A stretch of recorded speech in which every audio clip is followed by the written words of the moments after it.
Welcome, everyone, to the game. So,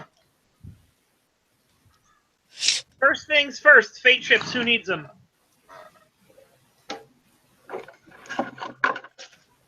Need no, want, sure. Eddie needs 2. I need 2. I agree with Steph. Eddie needs more base refresh. We know what he's asking. We're just being snarky.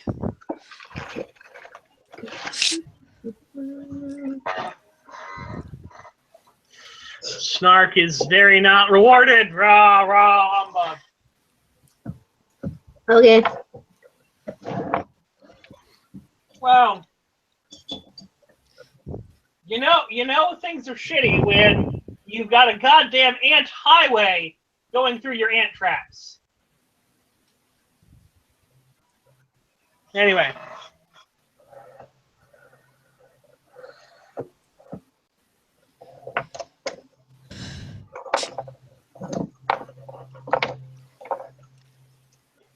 So, who remembers what happened last week?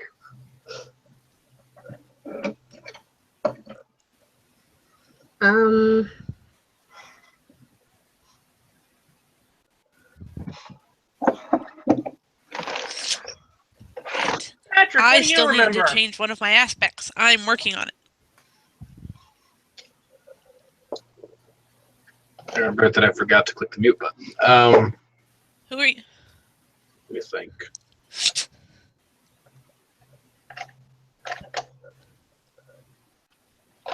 Let's see. I know they went and tracked down Caitlin. Track down Caitlin. She seemed to forgive. There was most consumption people. of popcorn as they explained things. Yep. Oh yeah, the entire explanation to Eddie's girlfriend. Oh. Ooh. Yes. Oh right, and then we all went to see Maddie's Brother. brother. Thank you. I keep wanting to say uncle, and he's as crazy as usual. But that's what I remember, and also snoring. But I have a vivid memory, or maybe a very imaginative one. We'll see. All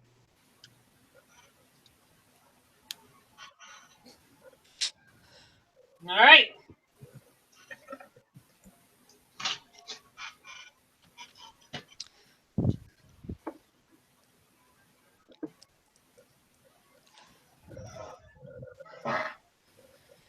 So,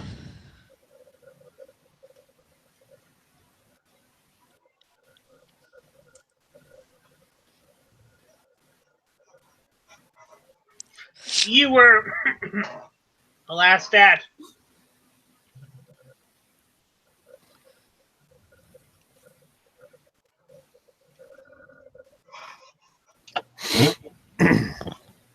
The magic shop. Yeah, last at the magic shop. Yes. Yeah.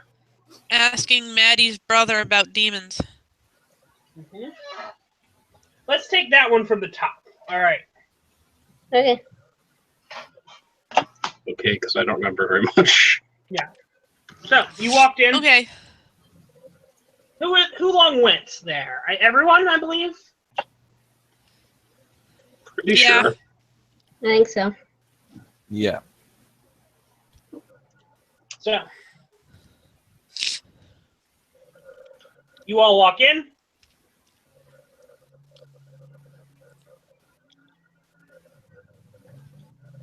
You see him. The brother is talking in a vague, unquantifiable accent to this guy as he starts telling him about the talismans and the luck they'll have and the various things that are going on there. Then he basically suggests that if the guy wants to know more, he should look into this book, and hands him a book and starts selling him that stuff. And what are you guys doing? I'm going to pretend to browse. All right. I'm going to join Kitlin in the browsing. Harvest, what are you doing? Looking for shiny things. There are several shiny things. I like them. It's good. The shiny things. Hey, there's a silver coin on the floor. Looks kind of old.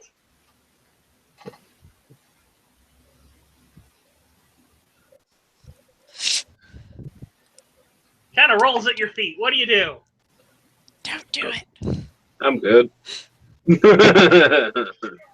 I'd like to make a declaration that it's a rare 1870s quarter.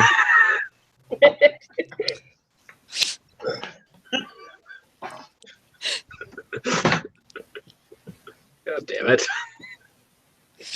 All right, roll me alertness. Get epic. Really? Damn it. Well, for you to notice a rare quarter on the floor by Harvest while you're doing other things, that'd be a pretty epic thing to do. Out of the corner of your eye. I smell money. It's not a rare 98 quarter. There's just a coin on the ground, Harvest. What are you going to do? This sucks especially because I know what it could be. Because I've heard the story a million times. What does Parvis? Yeah, exactly. He'd be like, shiny.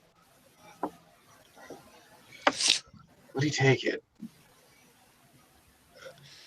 It's still a base instinct to just collect things. Probably would. Well aware of the danger this could bring to my character, but it's shiny. All right. So you picking it up? Yep. All right.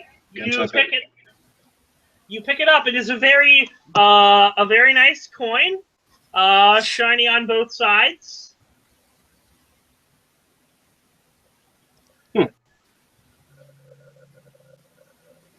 Shiny coin. Mm-hmm. I don't know why you all freaked out. I mean, Damn it. Well, Players know what you're gonna do, Brent.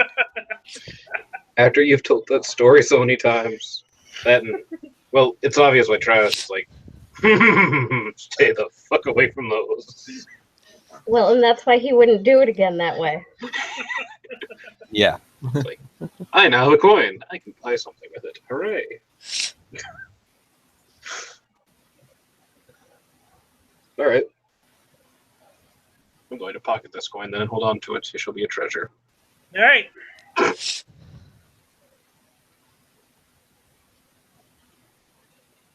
There you go. Seriously.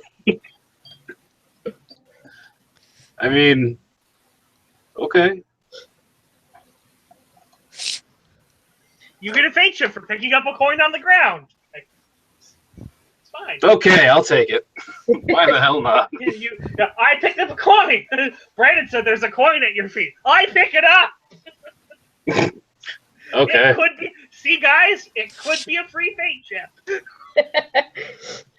Could be a fate chip, could be Tenarian, could be anything. Yes. Could just be a freaking coin at your foot that doesn't do anything. It's a coin. Literal fate chip. Yeah, it's got like actually, you look at the coin. It's got like a pentagram on both sides. It's just a rolling fate chip. You look up and you see a box of them.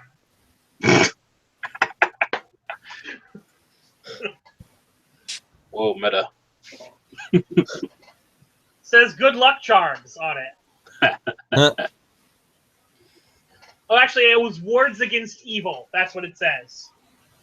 $2.95. That's perfect. I'll take the whole box. That was just joking. Eddie doesn't notice or care. You're right. So the guy dismisses the customer, leads him out with an armload of stuff, walks to the door, closes the door, turns the sign to close, turns and looks around at you guys and go, "What the hell are you guys doing in my store?"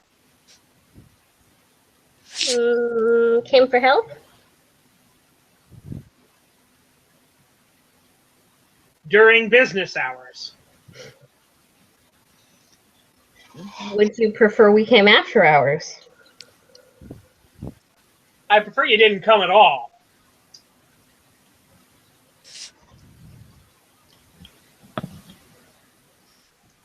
Well, who else are we going to talk to about people summoning demons? Wait, what? People summoning demons? Mm-hmm. Legion.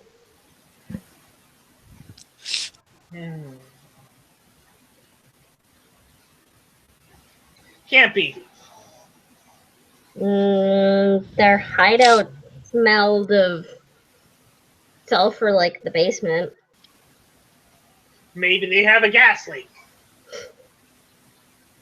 And there was a metal ring in the floor. Roll me deceit.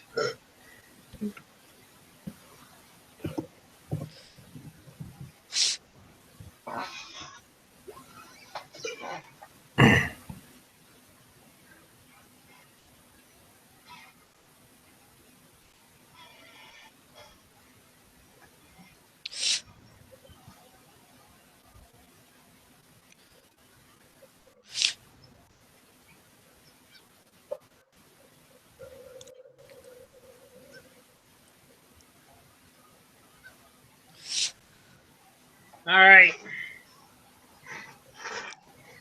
I mean,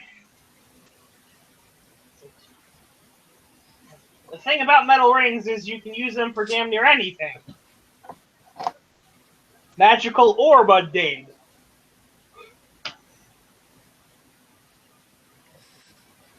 Hell, for all I know, this was a track something's supposed to run around on.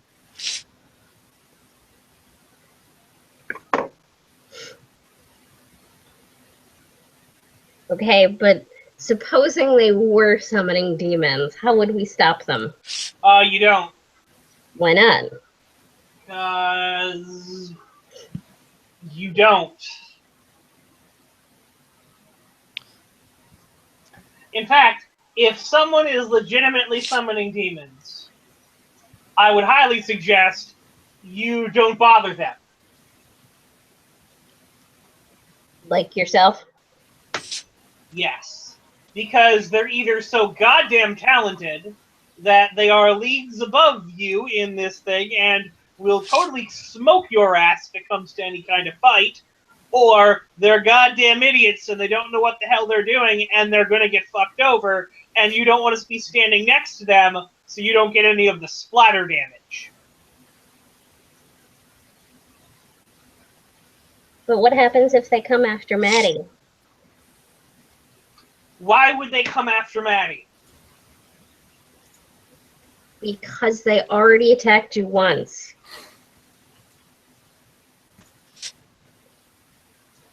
As far as I can tell, I think they may have attacked the people who were coming to my place. And I think I gave them a good kick in the teeth and scared them away.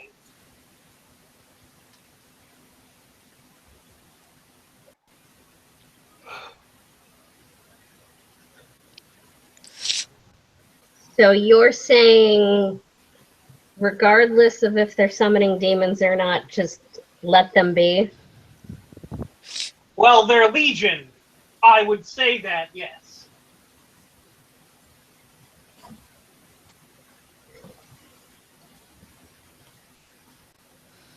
I don't like that answer. Yeah. The world is full of things that you will not like.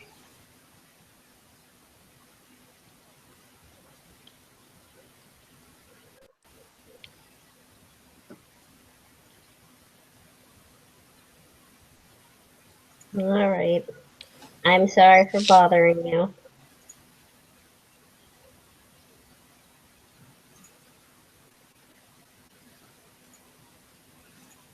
He looks around at everyone else.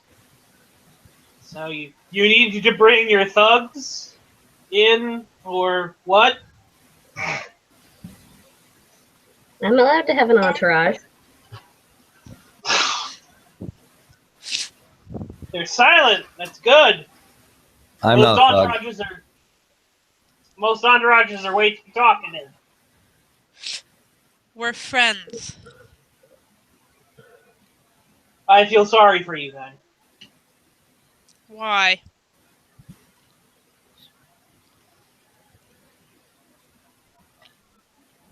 That I guess you came here for no good reason. I don't know. We came to get information. You've given us information. All right. That'll be Regardless of $20. the form it takes.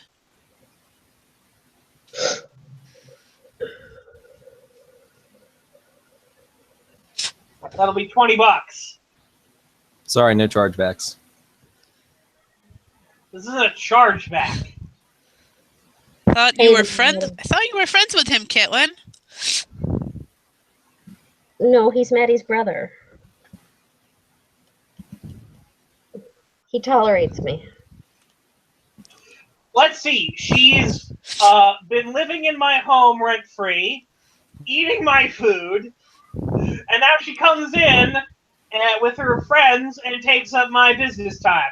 She also is one of the people, along with was it Eddie or Parvis who snooped around in the basement? For Eddie. Eddie. Tabby's gonna that place guy over there. $40 on the. Tabby places $40 on the counter and leaves. All right. He takes the money, steps away from. He goes over the counter, stepping away from the door as he does to, money. Have you know that I've taken care of your rodent problem? All right.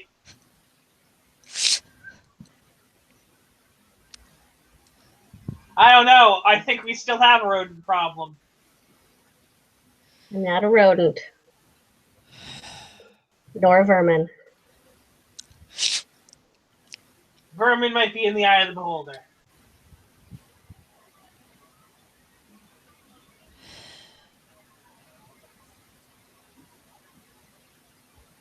Pretty sure I'm not classified as a vermin. Please tell me Tabby's outside. I mean, do you want to be outside? Oh yeah, or he's getting punched in the face. So yeah, I'm outside, so I can't hear this.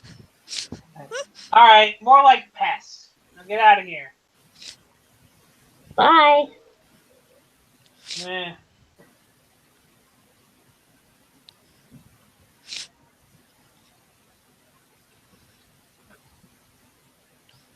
I don't like him.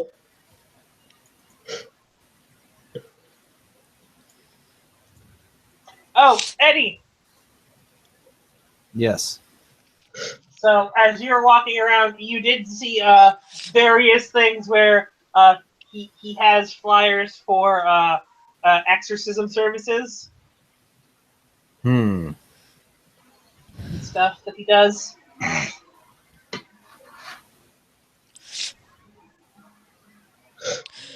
Ask what is that? I know what it I means. wonder. Is Eddie knows about several of his people where he's gone to investigate paranormal activity, that being ghosts, that they talk about some dude coming in and doing an exorcism, but it not actually having any effect. Mm-hmm.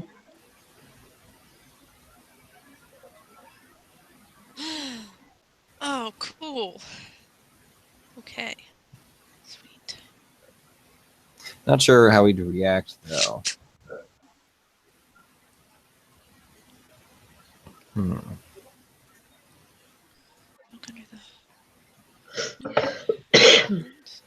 the... I mean, the money they pay him is very real. Yeah.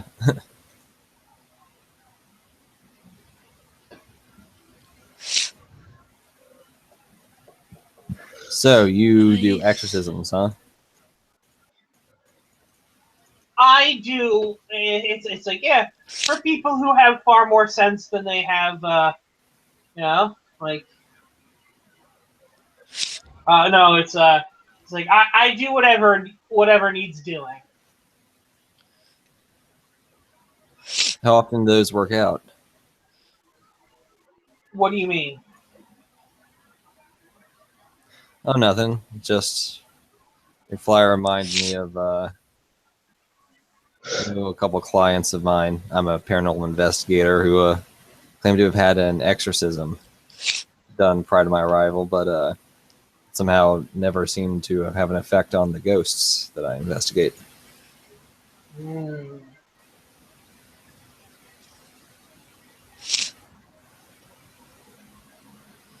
Going down to the magpie. Right. You wouldn't have anything to do with that, would you? He looks at you. What are you, the Better Business Bureau?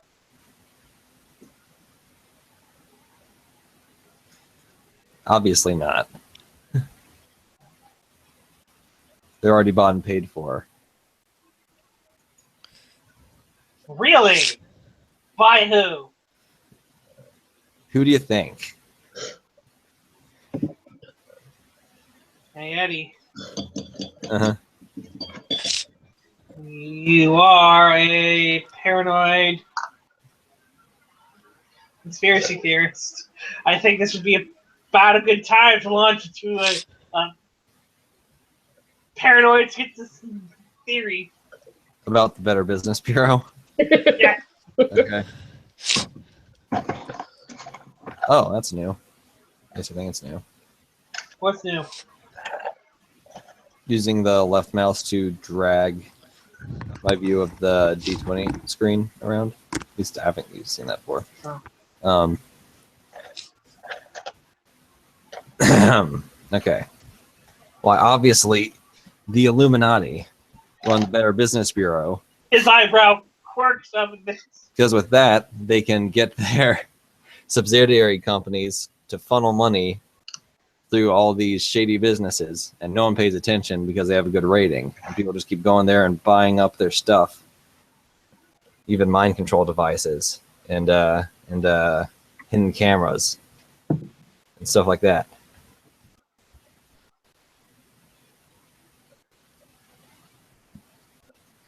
They'll never suspect a thing unless you pay attention. I see. So your customers, and they pay for this kind of stuff. How much do you charge? How much do I charge? Yeah. Out of character, I've never thought of that. Do you think or would you say that he would charge? Would he be trying to undercut and charge low rates? Would he charge average rates, or would he charge high rates? I think he would try to charge low rates, All right. mainly because it's his hobby, in addition to like his high concept. Oh, and you are well off, so Yeah. So it was like, how much do you charge? Are you going to tell him the amount you charge? Actually, no. I give quotes to customers, not random curious bystanders. I mean, you came in here asking about my business. I'm asking about your business. Well, you didn't answer me either, so as far as I'm concerned, we're even. Well, fine then. I'll trade you. I'll answer your question for you answering this question. All right. Eddie will tell him his rate, which is fairly low. Mainly they cover the cost of equipment. What? Kid. You can charge at least twice that and get people. Paranormal investigation isn't about the money. It's about revealing the truth. It's totally Opening the life eyes is about of the ignorance. money. Life is totally about the money. It's like P.T. Barnum said, there's a sucker born every minute.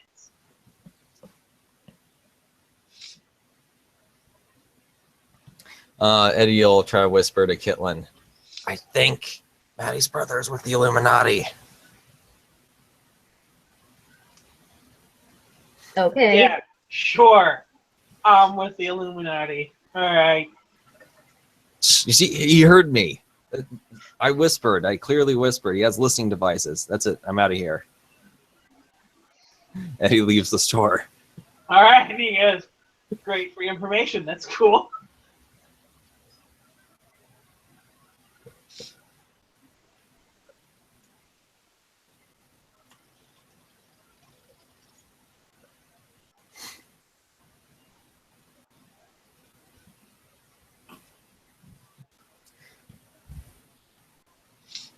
Okay.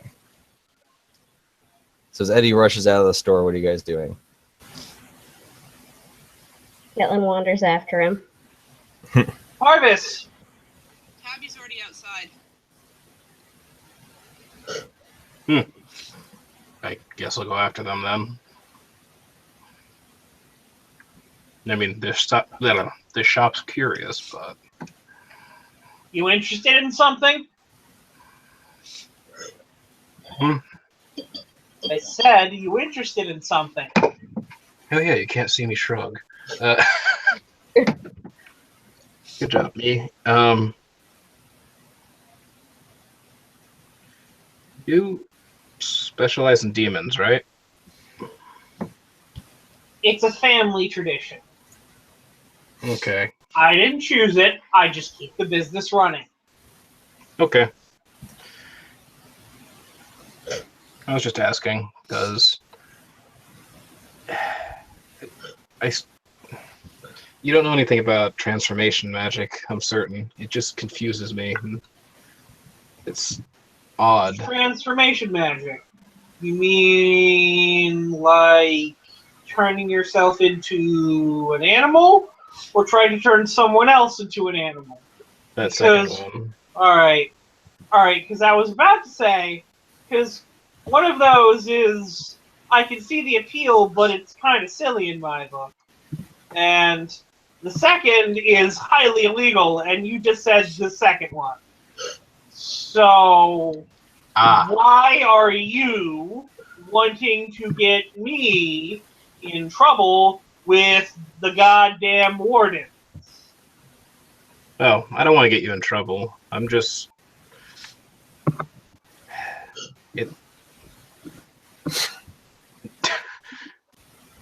Fuck it. I'll give him some information. Why not?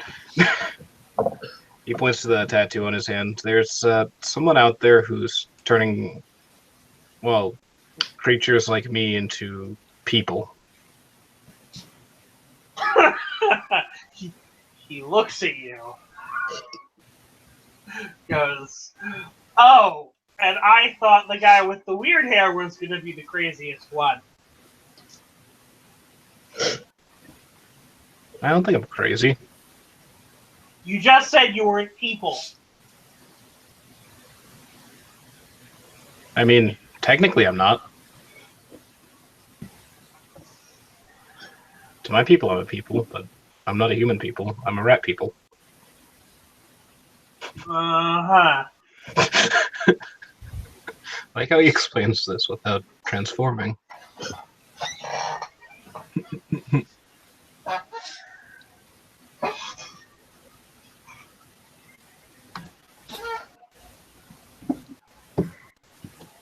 Well,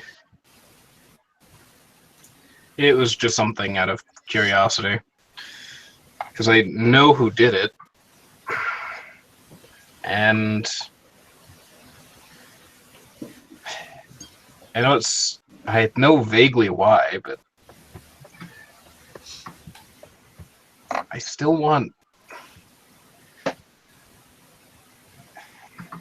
I don't know. I guess I just want answers.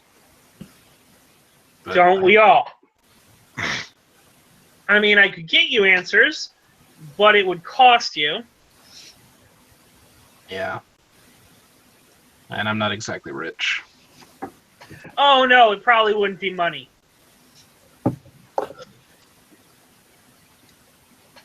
I mean, there'd probably be a fee and all.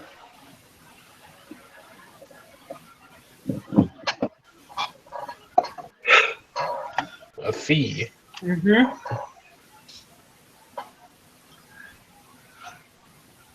Well, there always is when you're dealing with demons. Or other things like that. Oh. Hmm. Hmm. I have contacts. They tend to know quite a lot.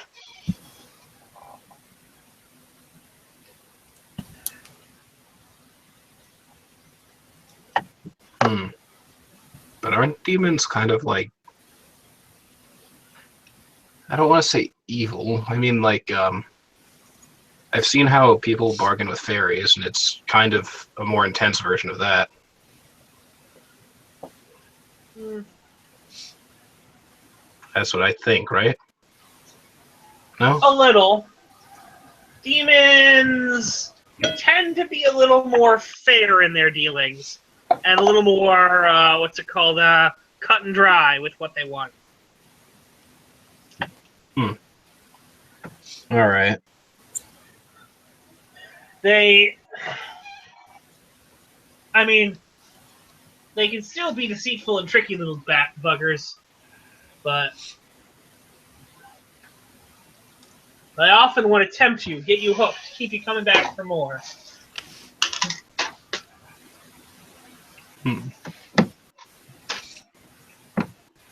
All right. Can I keep you in mind? Because I think I'm probably going to be coming back soon. He But, pulls out a card and he hands it to you. okay, he takes the card. Okay, thank you. I'm kind of need to go after them, I think. After who? Oh, then didn't the other three just leave? Oh, them. I thought you wanted my service so that you could go after someone. I don't really want to go after them. I mean, I want answers from them, but I know that they're probably not going to be able to tell me everything I want to know. And it's Well, up to me to find some answers on my own. Man, life was easier just when I was a rat. I didn't have to think this hard. because every time you talk about being a rat, he has to stop himself from rolling his eyes. Oh, I'm certain. Because make me snicker too. But okay. Then I'll go after. I'll say, I'm going to go after my friends now. Thanks for talking, and I will be back. All right, see you. Yeah, it never hurts to have options open, right? Even if they're demons. Harry's never been screwed by a demon or anything. Actually, I'm fairly certain he gets screwed by a demon in like book 3. Yes. Actually, he gets screwed by a demon in book 1. Yes, exactly. It's just he gets screwed by a demon he calls in book 2 or 3. He gets screwed by a demon someone else calls in book 1. Yep. I was being facetious. It's like nothing bad ever happens when demons are involved, right? Welcome back. Welcome back. So, anyway.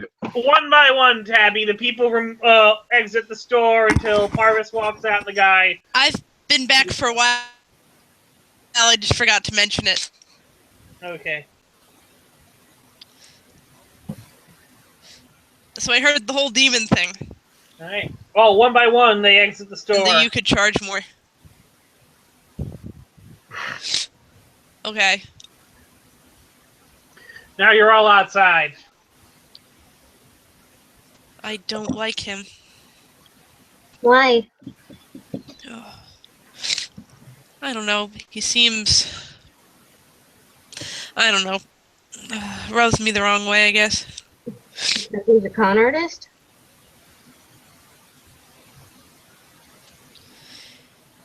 It could be. I don't know. So what do we get out of this? That we should leave them alone. Probably a good idea.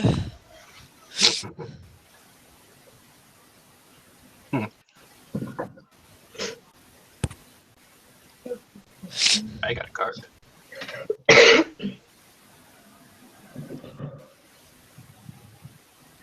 And Eddie got screwed on a deal.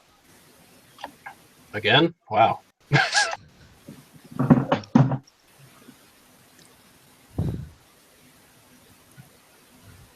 To be fair, Eddie doesn't probably care too much about that deal, but still true. Mm-hmm. At least it wasn't with fairies this time. No. Eddie would not have been screwed on that deal if it was fairies, because the fairies would have followed him out and followed through on that deal. Because no, motherfucker, I do not owe you. Okay, yeah, you're right.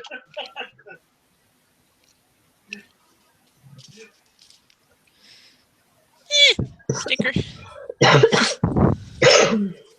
Sorry. You're good. You feeling better? Yeah. Okay. All right, so what do you do now?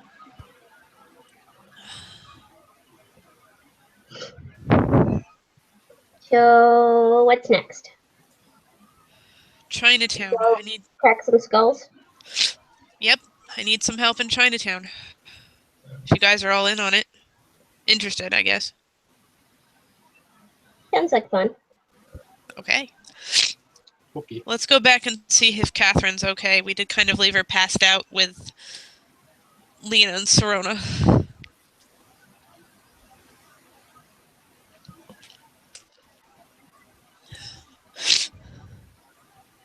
All right, are you guys going back to the place?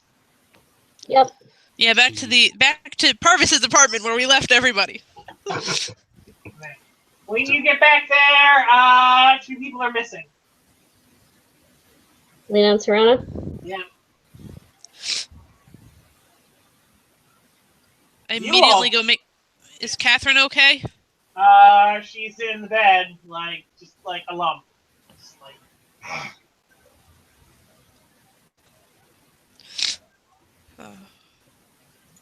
Okay.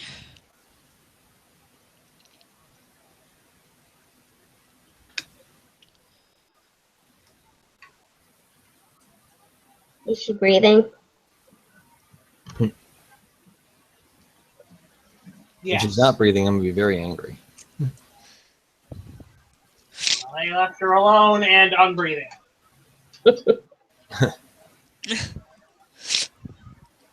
Well, Tabby's gonna go to her apartment and get a bunch of city maps. All right. Because I'm just gonna assume that she has maps of, like, the shops and everything. Sure. I mean, it's probably like street maps of the neighborhood area. Yeah, and, like, marks of the shops that are Yeah. under her protection and all that. Uh-huh.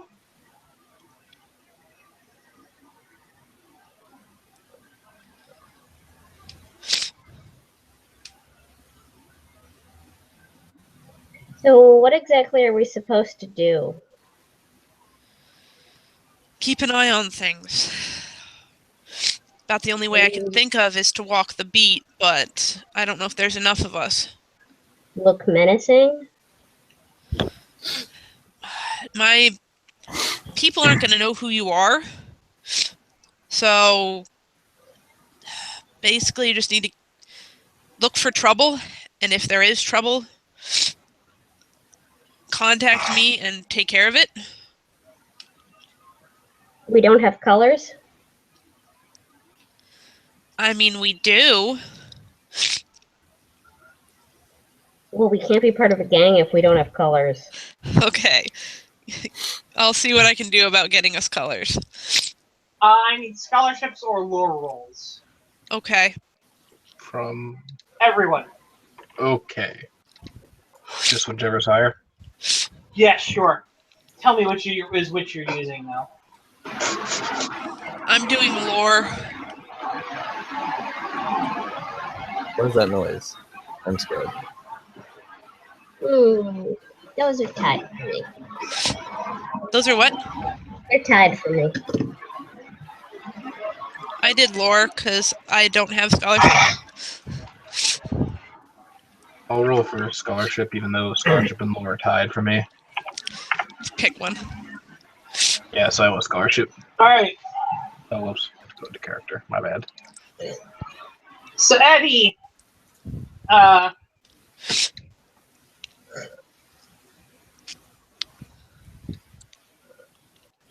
you and Tabby start, as you're talking about this, like the more she starts telling you, I'm assuming you're telling them what happened with the guy. Yeah. All right.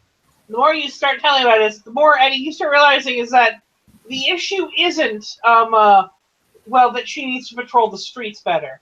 The issue is she needs to get to the bottom of who the hell this guy is.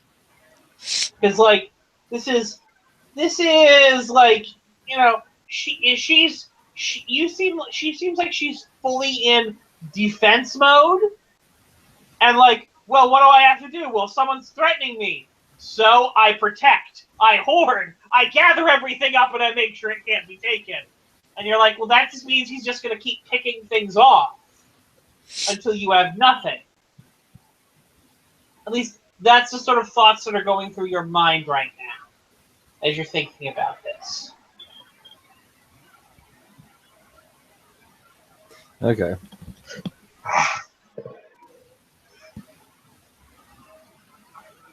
So she starts saying, we need this area patrolled, and this area patrolled, and this area patrolled. And Tabby, as you start saying all these things, you're like, Really wish I knew who that guy was. well, it's more you're kind of shocked. It's like this isn't necessarily how you've been taught. How a proper dragon does business. This is how a weak person does business. You're getting a sense of weakness, and that this actually is probably just going to lead you to more shame and dishonor. Okay, she totally stops what she's doing and just stares at the maps quietly. You don't get an idea of what you should do, but you get the idea that this is not the right thing. That because as you start playing through your head about what would other people say about the actions I'm taking, in this case, it's like, this seems like it's going to be just like, this isn't like, well, what happened when I was attacked? Well, I pulled everything up and just hid in my corner.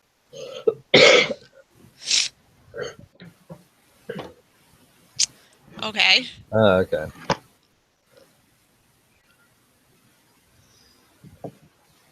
Yeah, I don't think we need to step up more patrols. I think we need to find out, who's doing this. Who this guy is. And I'm not entirely sure how to do that.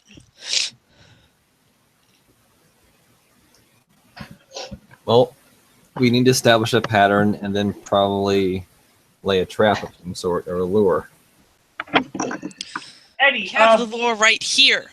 Eddie, The entirety of Chinatown. What I'll say is that trap lore, maybe, but that's not really how you go about doing things. Because you this is a mystery. This is an investigation. What you need to do is investigate. Yeah, all right. That makes sense. Yeah, I'll need to look into areas we know where this guy's already been. I can tell you that easily enough. At least where I think his thugs have been. We'll search for clues and go by what we find there. I can tell you the boys have dragon tattoos. Tell you that much.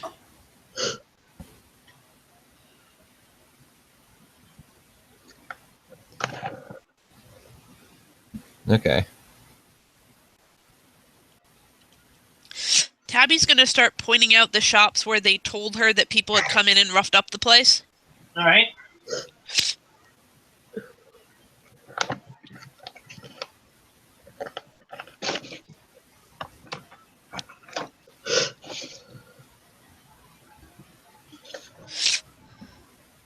He's been causing trouble for a little while now. It's only Mr. Yi who spoke out against it. Everyone thinks it's me. Trying to get more money. That's very devious of him. Yeah, it is. Unfortunately, I can only get so much information, and you going in trying to get more information might draw attention. If you're not careful. Well, you're almost saying as if I look distinctive or something. Or memorable in any way. I might be able to help out with that. What do you mean? Brandon, would it be possible for me to tag woman of many names and faces to disguise a friend? What are you going to do? Give Eddie a man bun? Something like that. Though those are distinctive and memorable. We're in New York. There are probably a lot of people with that hairstyle.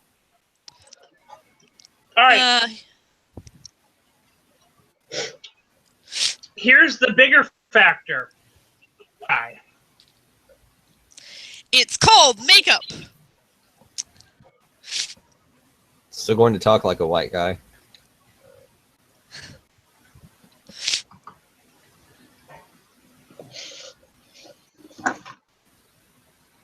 Ooh, I have an idea. What's your idea, sweetheart?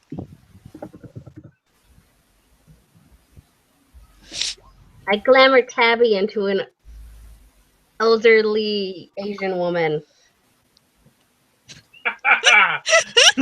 All of a sudden, Tabby isn't there anymore. There's an elderly Asian woman with one eye. Nice! Ta-da! Wow. Kitlin gets, like, really good. uber scritches. Kitlin gets uber scritches from the old lady.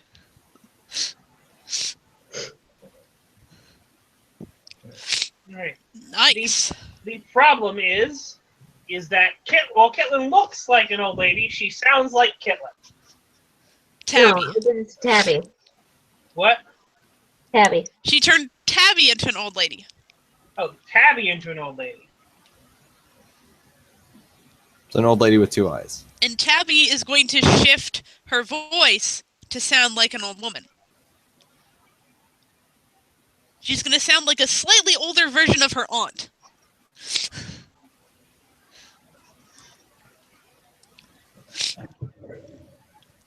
A voice she knows way too well.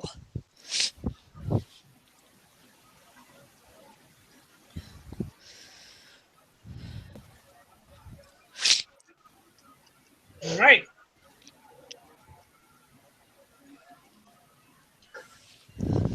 So what it is that you guys are doing? Well, Tabby is admiring the fact that she now looks like an older version of her aunt with one eye. Oh no, you don't have the fact that you have two eyes. Sorry. I thought Kitlin was glamoring one herself. Eye. No, the old lady can have one eye. That would be fun. Then you'd just be picking on Kitlin. Oh no, I love Kitlin.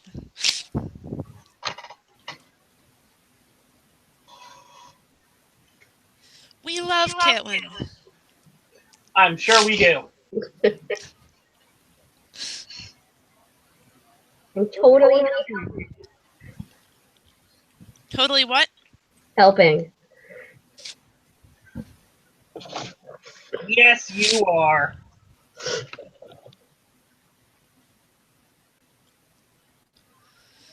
Well, I definitely look different, but I don't know what this is going to do about Eddie.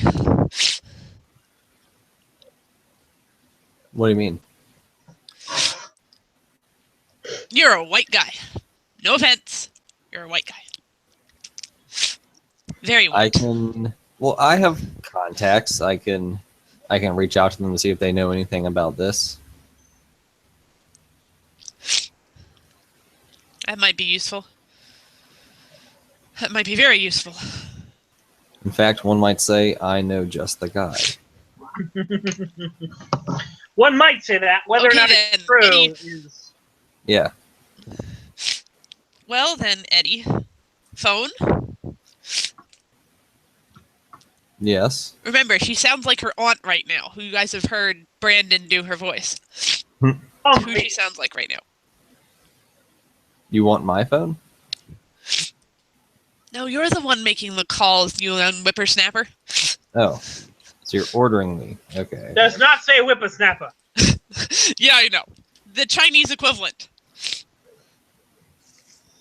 Long string of curse words.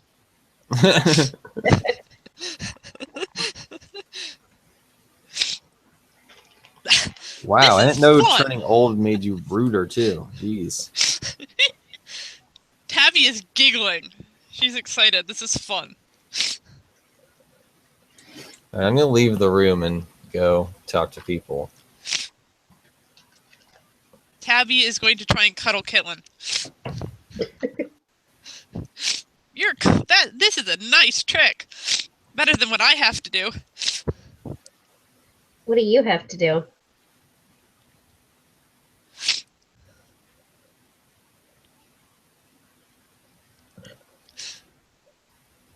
Tabby has a very bad idea. Never mind. That was a very bad idea.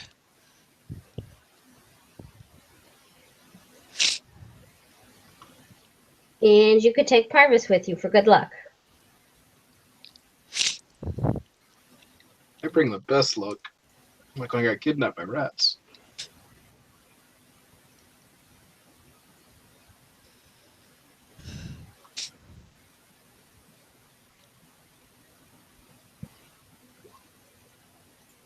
This is a list of all the skills and what you can do with them.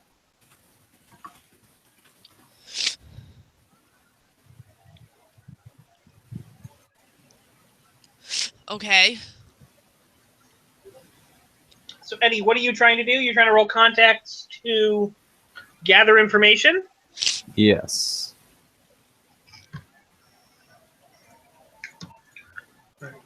Where'd my thing go? There it is.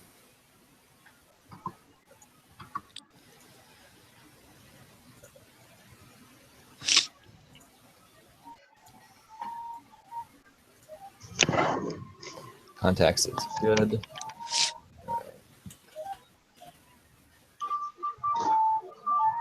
Okay.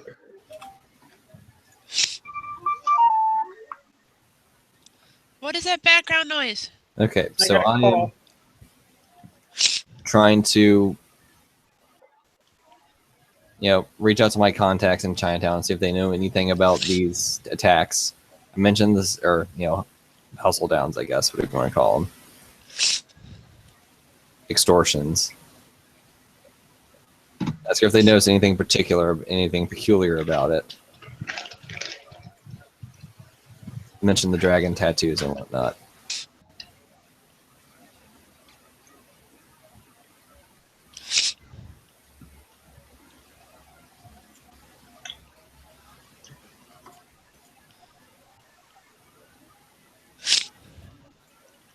And let me see. Eddie's going to be extra diligent in this because the truth is out there. I'm adding 2 to the roll. All right. He's going to scrounge through every last contact he knows and every last bit of detail and use every bit of leverage he has to get more information. All right. I am actually going to compel you with something. Uh-huh. Eddie has the aspect of not Asian. Oh boy. Can I pay that off?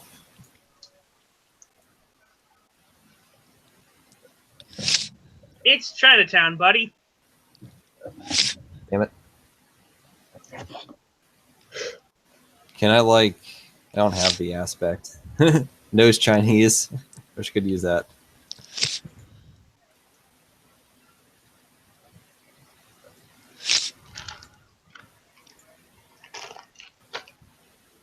All right.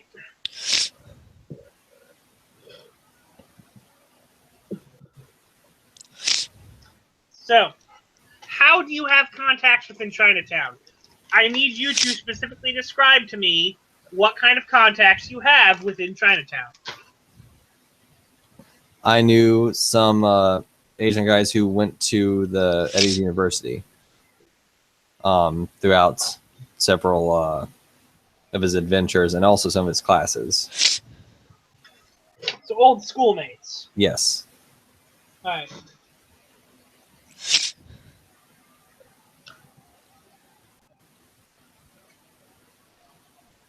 So, yeah.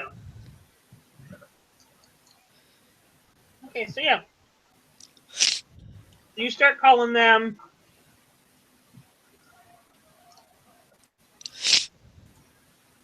What are you looking to know again? I want to know if they know anything about these shakedowns that have been happening in Chinatown, and if there's anything different than normal about them. You know, when they started, or if if the people who are doing them are strange in any way from possibly out of town, or you know where they could be possibly located.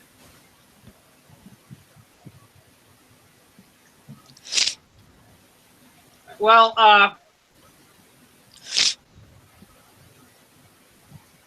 so it turns out, Or who else I could talk to get more specific information.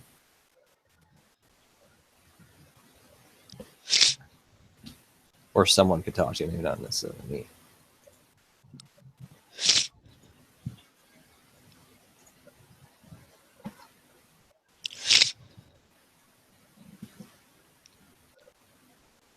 right, so they're really hesitant, but they're like, right. So first, you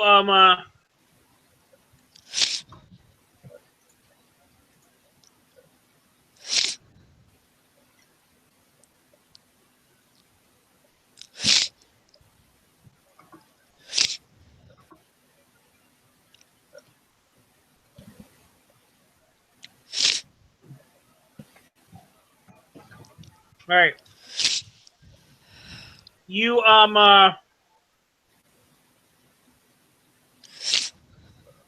you call up your friend Cheng Wei, Chengwei. That is his birth name. He usually just went by Chang, and didn't really care when he was in there. He's somewhat an Americanized person, although his what's it called his family is second generation. Okay. And his dad apparently runs a corner store in Chinatown.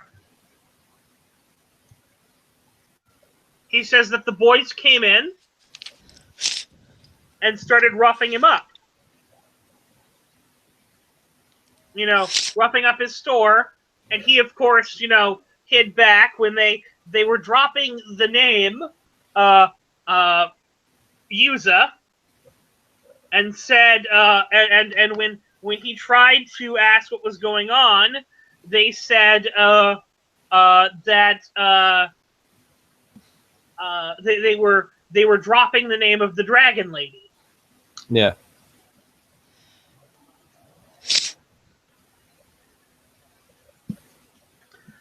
He tells you that you should. I mean, he tries to tell you that you shouldn't get involved in this. I'm going to need you to make me a rapport roll.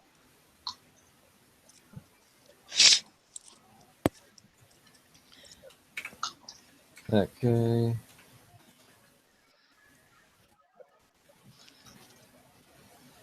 All right, straight zeros. That's like I win something for that, right? Indeed, it's called an average roll.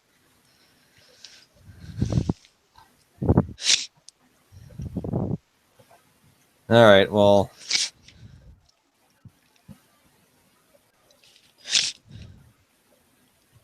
let's go ahead and spend my last chip already.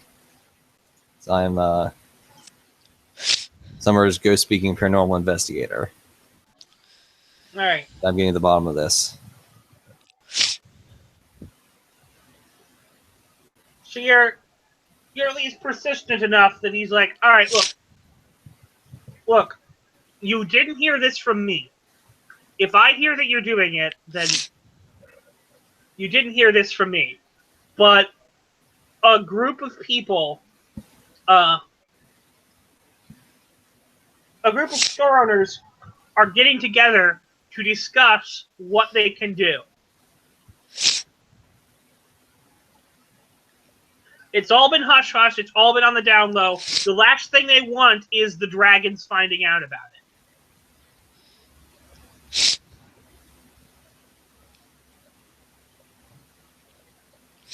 All right. Thank you for your confidence. I understand. It was important.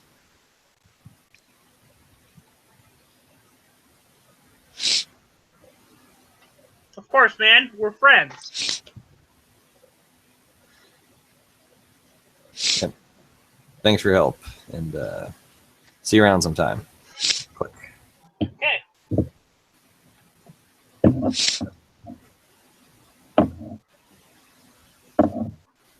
Well, that's bad. Also, thanks, Brandon. What?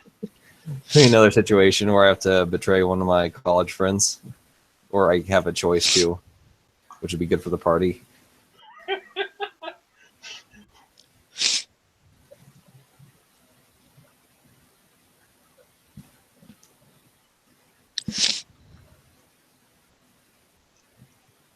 All right, so he's done. Is Tabby actually still in the room, or has she gone out to mingle? Tabby, what are you doing? No, she's still in the room hanging out with. Tabby's still in the room hanging out with Kitlin. All right.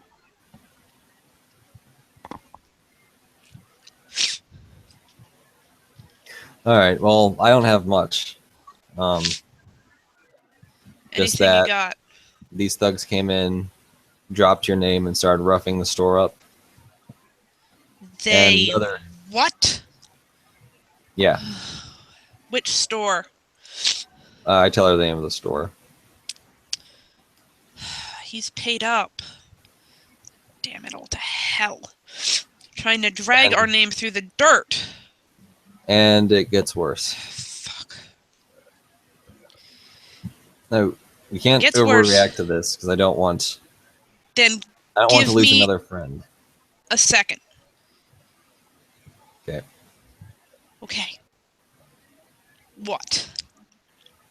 He didn't say get into specifics, but the shopkeepers, he didn't say which, are getting together to form a plan of action. Are they now? Yeah. I can't blame them. Damn it. Do you know where that meeting is? Yeah, you got an address. Yes. Okay. But what? Please, promise me you're not just gonna crash this meeting. I'm not going to crash the meeting. Okay. I need to hear what they have to say. I need to hear what's going on. And maybe I can figure out what to do.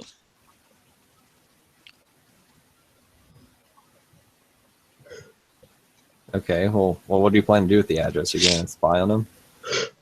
Well, I don't really look like me.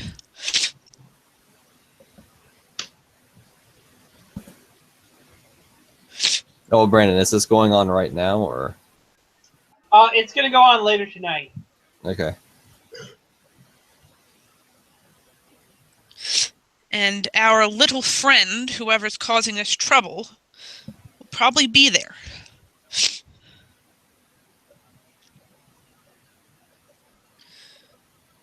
No doubt he's trying to free them from me in some weird crusade I don't quite understand. Damn. Variety of Chinese curse words and just a teensy bit of sparking.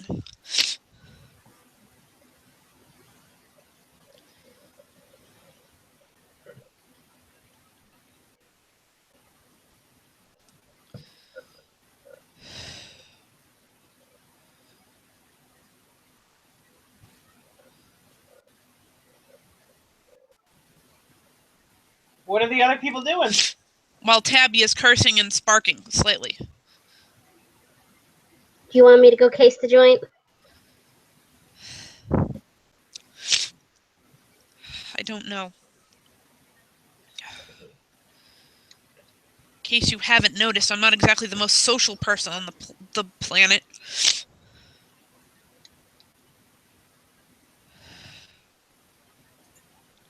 Well, how else do you expect to sneak in?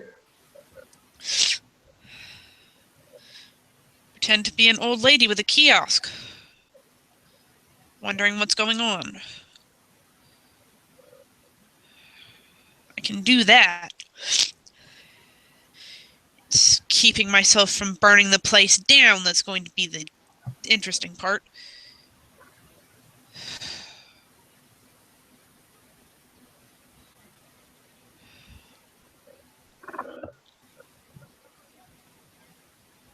Okay.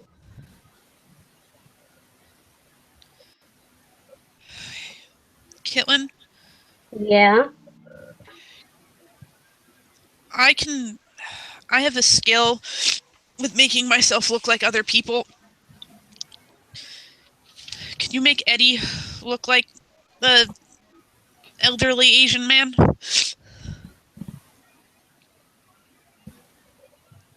I don't know if magic can hide that hair. Tabby starts laughing.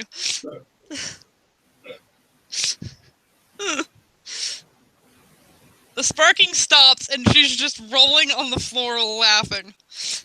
Well, not literally rolling on the floor, but... Careful, you might break a hip. Huh? Careful, you might break a hip. Eh. She sits down. You could try. All right. The worst that would happen is it doesn't work. And then we know something about that hair. It's warded against magic. No, I will dismiss the clamor from Tabby. And try to glamour the hair. Yep. So much glamour in that hair. Nope.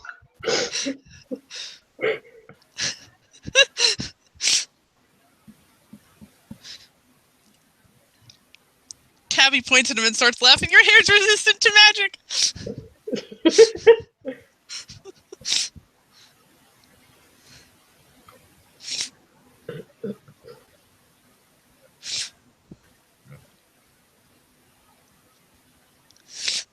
Maybe it's not resistant to bobby pins. I'll be right back.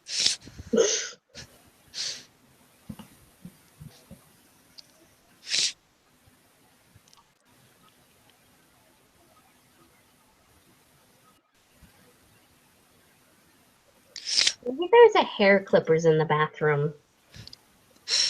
Tabby's going to her place next door to get whatever kit she uses to change her face when she's going incognito.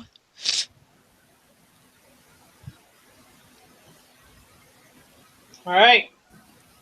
Roll me the seat. I don't have that.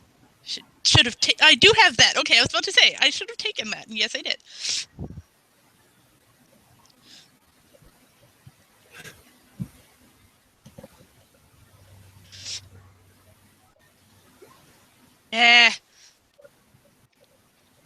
Are you gonna pay for things? Yeah, I'll spend Woman of Many Names and Faces to up that to a 3. Ah.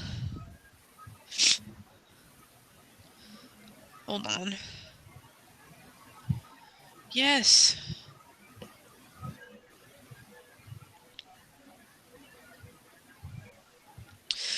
I can't. Oh, that's because I'm trying to take Steph's. That's why it's not working. Sorry, Steph. That's why it's not working. I clicked on Steph instead of Heather. Oops. What are you trying to do? I clicked on Steph's spaceships instead of mine. Oops. And then I Oh, got okay. a pop-up that Heather was trying to steal my stuff. Yeah, that's Monday brain and allergy brain. Sorry. I'll make it up to you tomorrow. Monday allergy brain. Huh. I don't know of such things.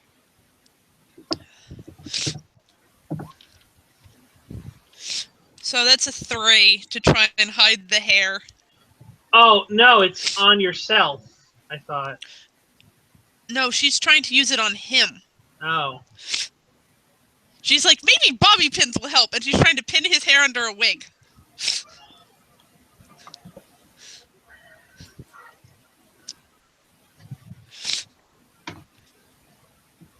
Because they're trying to figure out how to hide the hair.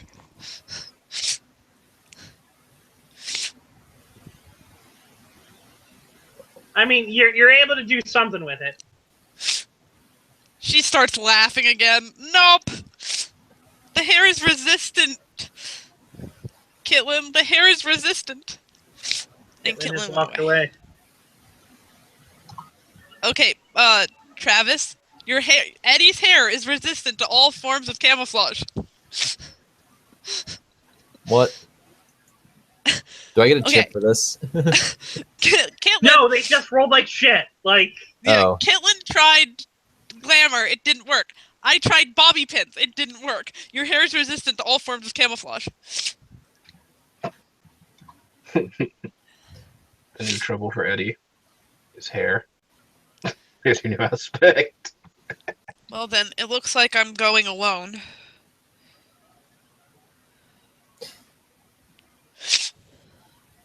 Sorry, I never was one for the seat anyways.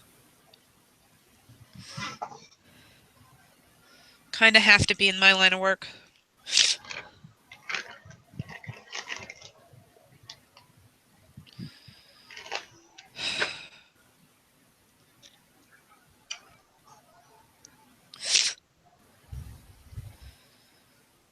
Maybe I can take Kitlin. She can look like a little Asian kid.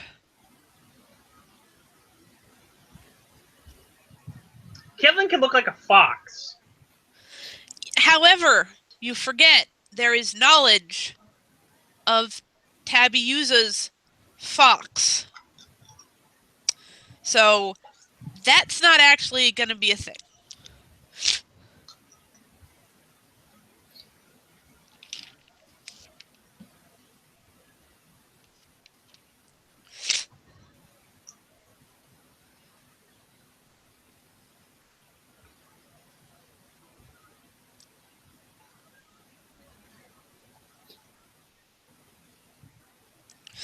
We're just waiting for Steph to get back.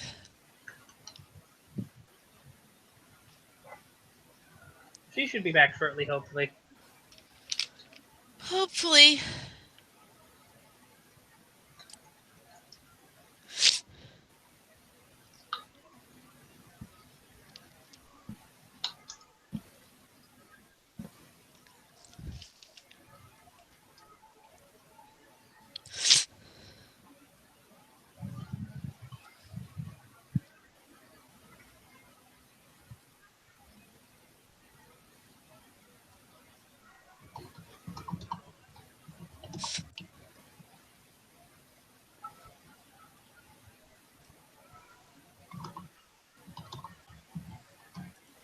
One second, sorry.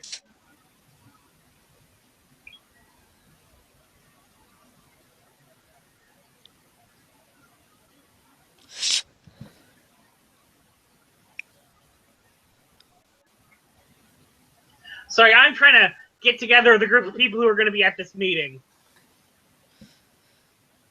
Mr. Yee.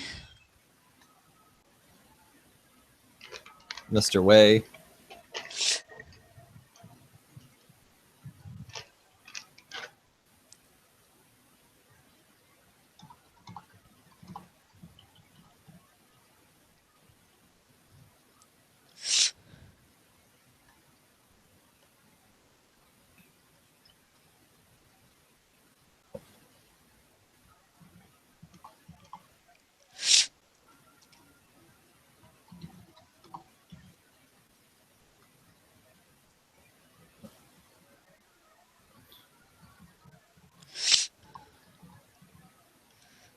Allergies can die in a fire. They can indeed. Huh? They can indeed. Yes. Slowly and painfully.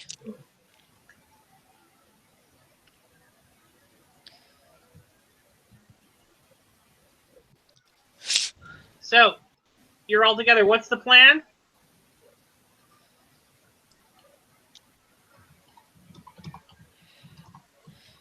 Tabby's going in disguise and seeing if there's anyone she can take with her.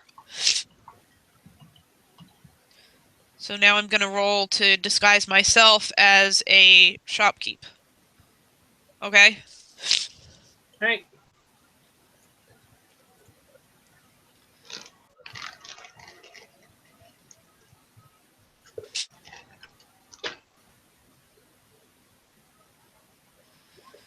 Oh, bloody wonderful.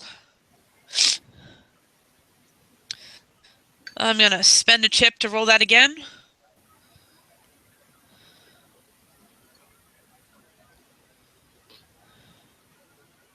All right. If you want. Or I could just add 2, which isn't really going to get me anywhere.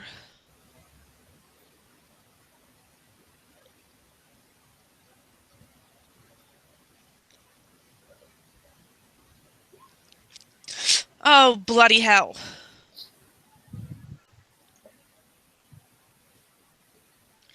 Any suggestions from the peanut gallery? +2 looking a whole lot better.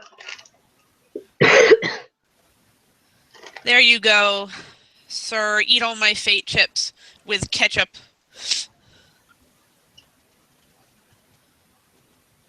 Nom nom nom nom.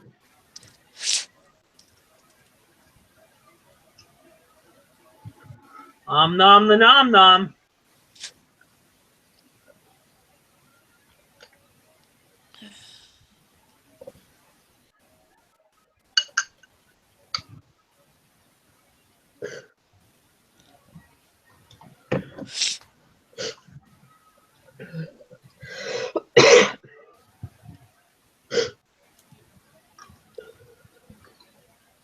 Okay.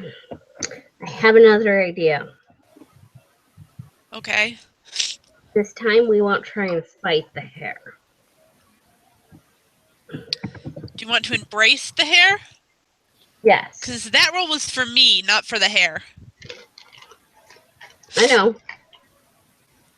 Because I do have hair dye.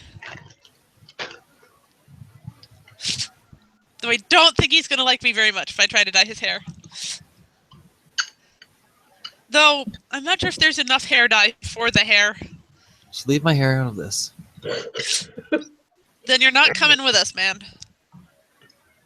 So I'm going to attempt to glamour Eddie as an Asian teenager with spiking anime hair. That would work.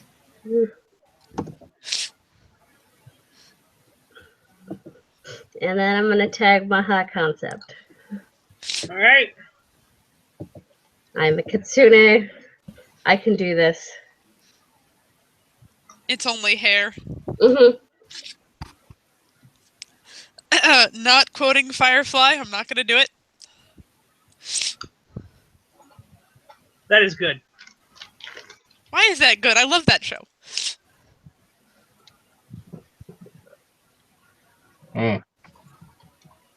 I can quote something worse.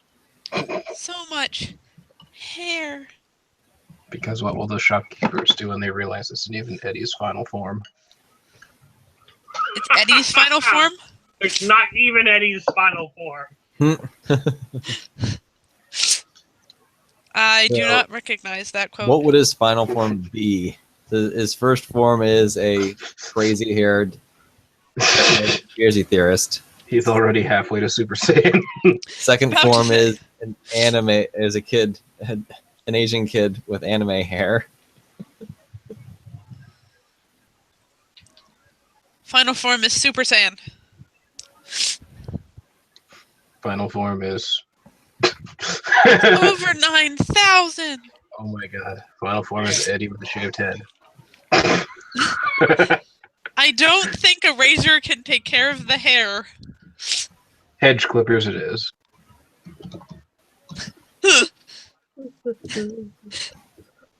I love you guys.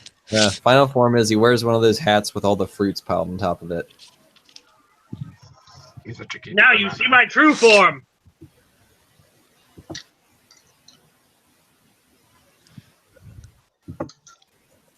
I'm the one who doesn't look convincingly different.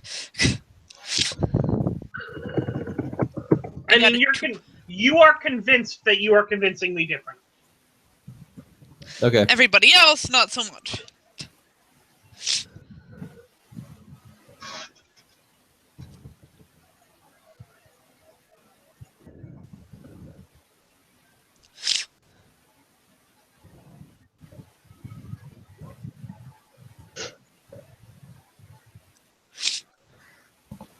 I don't know.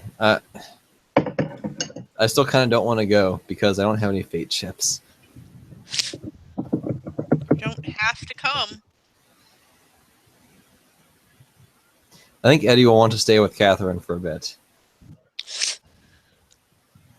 And then he Okay. can get into social conflict with her without fate chips. Perfect. So Well, I'd rather- so what Eddie is doing is he called up a friend, asked that friend, told that friend, the friend asked him not to sell him out to the dragon. He's like, sure, and then he sells it out to the dragon. Doesn't even bother to show up to go, yeah, I'm a jackass.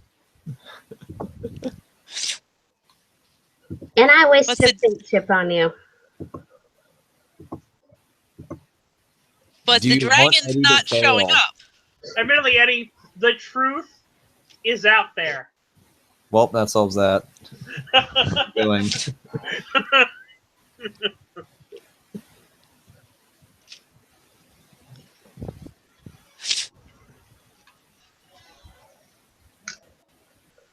There, you didn't waste your chip.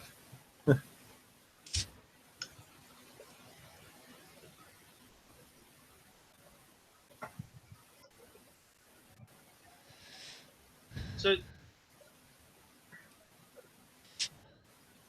what numbers did everyone get?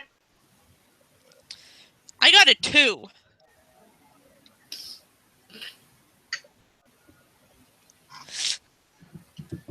Five for the glamour.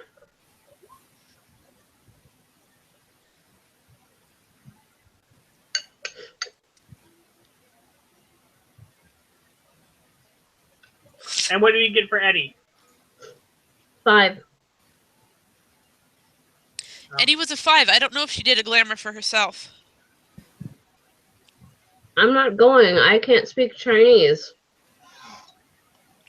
You have a point. You stay with Catherine, Parvis? Hi. I mean, Parvis can go as a rat. I can't speak Chinese either. That's right. Parvis can fit in pockets. But you can fit in pockets. Yeah, you should.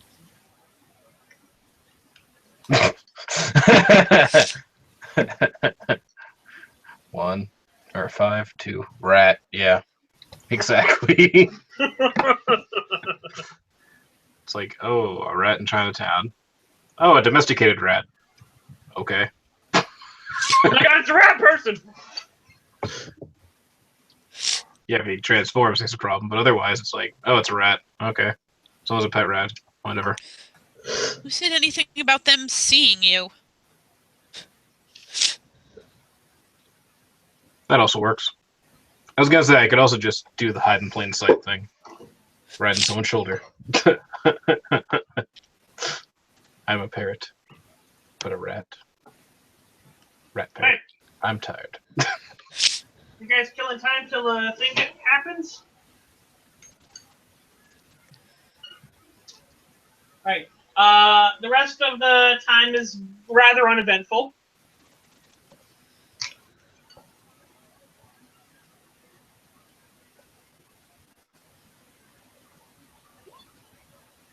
Sorry.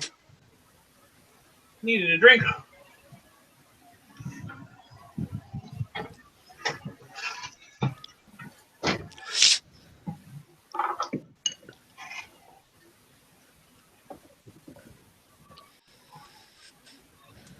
All right, so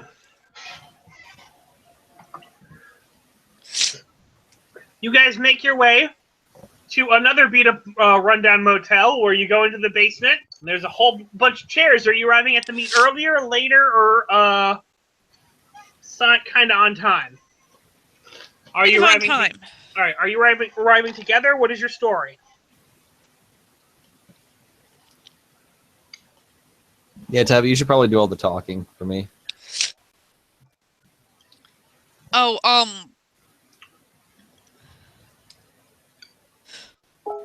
Tabby is arriving with Eddie under the guise that he's their, like, Grandson? because she's not an old lady. She's just...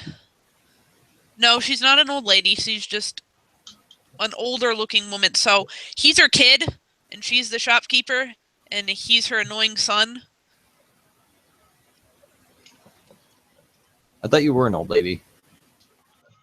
No, we turned that one off so that she could try and glamour the hair. Oh. Okay. You don't remember us trying so many different things to hide the hair, Eddie? I didn't remember. The hair. Yeah, I don't know you had to turn that off. I know you tried, disguising it normally and with magic.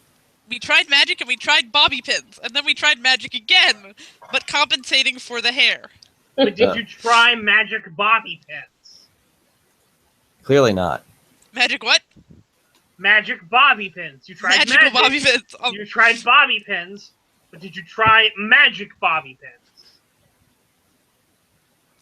I need those. Those would be awesome.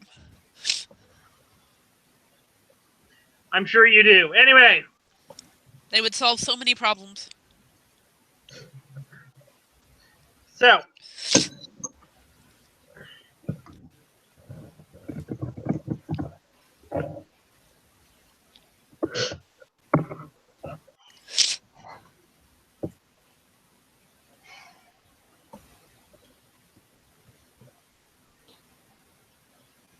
I'm looking around for the guy.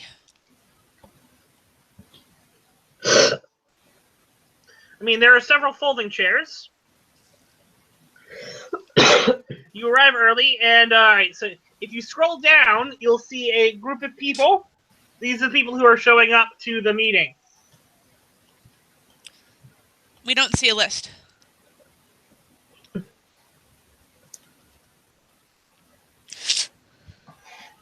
Scroll down underneath the... Oh, underneath the pictures. Okay.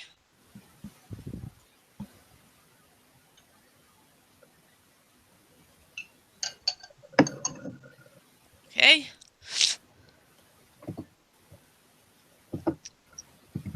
So, if we're just sort of showing up here, what shop are we representing, if they ask?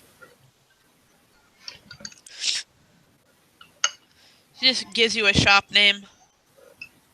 Seems like it would be generic enough that they wouldn't ask questions. Arg, where is this list? This phantom list I cannot find. Below... Oh, there we go. Yeah.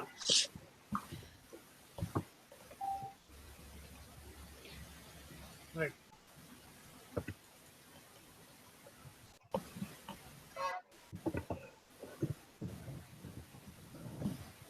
Tabby recognizes everybody. You should, yes. Okay.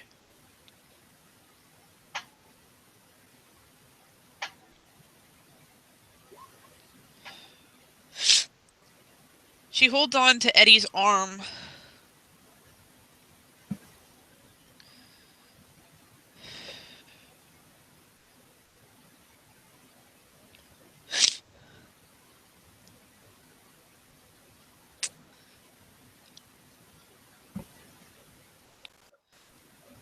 All right, so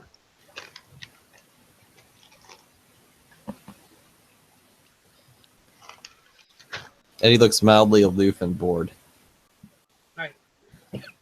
when you walk in, there are only 3 of these people there. Okay.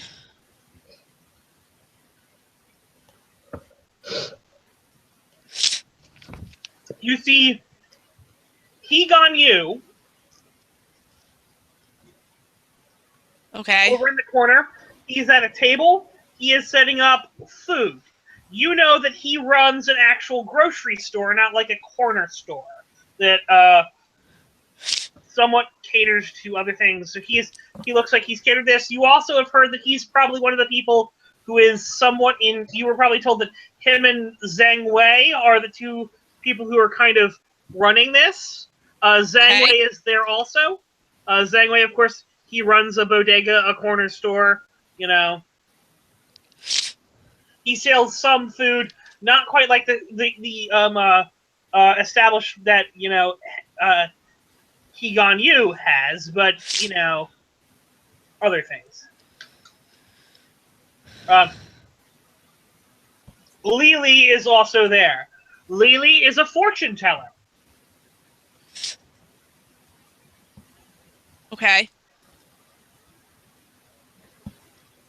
She runs a shop. She does things. As you walk in, Hegon Yu is, of course, busy. Zhang Wei walks over, shakes your hand. Lily is already there. She's sitting down. She kind of looks at you. Her eyes go wide for a bit, and then they narrow. Tabby doesn't cause any trouble. She's very friendly and doesn't look like she's going to cause any trouble at all when she sees Lily's eyes narrow. Mm-hmm. Tries to give off an air of I'm here in peace kind of thing. Just in case Lily figured out something. Roll me performance. Don't have that. Roll it. I think. But you are a woman of many names and faces.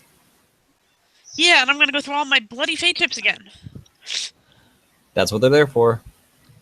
Look at Eddie. Yes. Look at my fate Brandon. tips. And I'm going to do a fate chip for woman of many names and faces. Man. The dice are epic-tastically hating me tonight. A +1 is not epic-tastically hating you, trust me. Yeah, that is above 50%. Like, what you have to realize in this game is 0 is the average roll. If you rolled above 0, you rolled good. And what were you tagging with your fate check? Woman of many names and faces. All right, very well. So yeah, she kind of nods and she goes back and like starts playing it cool as the other guys turn over and Zhang Yu is like, oh, who are you again? She tells him a name and like, my shop is my shop is on the edge of town. You probably don't see me very often. It's kind of a small place. Well, anyone's good. All right. Next to arrive is Shi and Kang Cheng. They are a mother and daughter team. They actually are they run a bodega also. The 2 of them have been running it since their father passed away. just a few years ago. They've been doing whatever they want to survive. Or whatever they have to survive.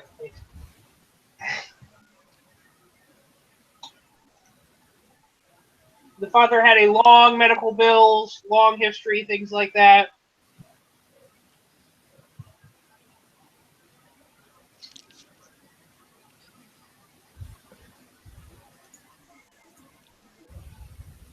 Has Tabby had any particular interactions with that? She might have tried to help them out. They probably would have resisted. I mean, she would have, like, reduced the payments they would have had to make and probably covertly sent them money for hospital bills. Because she didn't want to see one of her shops fall. All right. Some of it was accepted. A lot of it was sent back. Why?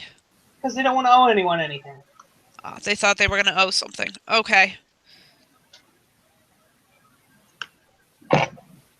I mean, you coming in and saying the payment's only 50 instead of 75, they're not going to argue with. But like, or being like letting them lapse payments every so often. Yeah. Being like, you're paid up for the month, you're good, so that they can get by, kind of thing. Mm-hmm. Right. Next is Mr. Lim. Mr. Lim is an elderly gentleman who actually runs a more touristy focused shop. Okay. Another one of the outward-facing shops, more on the edge of town, more focused to, you know, people who want to come in and see Chinatown and, like, going more to the outside. You know, he's a big fan of the dragon because he sells a whole lot of dragon artifacts and various things like that. Okay. How has Tabby interacted with him? Probably affectionately. Maybe playing, like, I don't know, coming by and being cordial. She tries to be cordial to everybody, but some people are more receptive to it than others. He's been very receptive to it. Oh. And what interaction... have you had any other previous interactions with Li, the fortune teller? Tabby's actually probably visited her a couple of times to try and find information about her father. She's given you very good advice in the past. Very insightful. Very insightful. And Tabby has been generous and grateful. All right. Then Yi is the last one to show up. Yi runs actually an electronics repair store. Is this Mr. Yi or a different guy? No, this is a different guy. Okay. This is a young Yi. Mr. Yi does not show up here. Okay.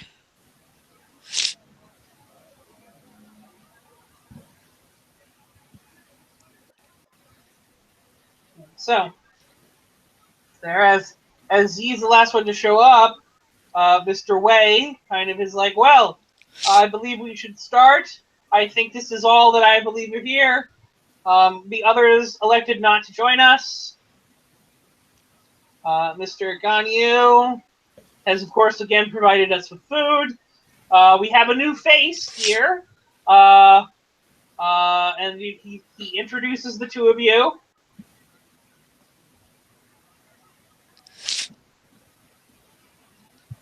They just sort of,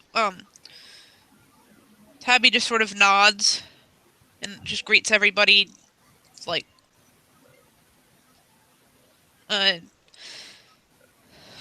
the word? Diplomatically? I guess is the word.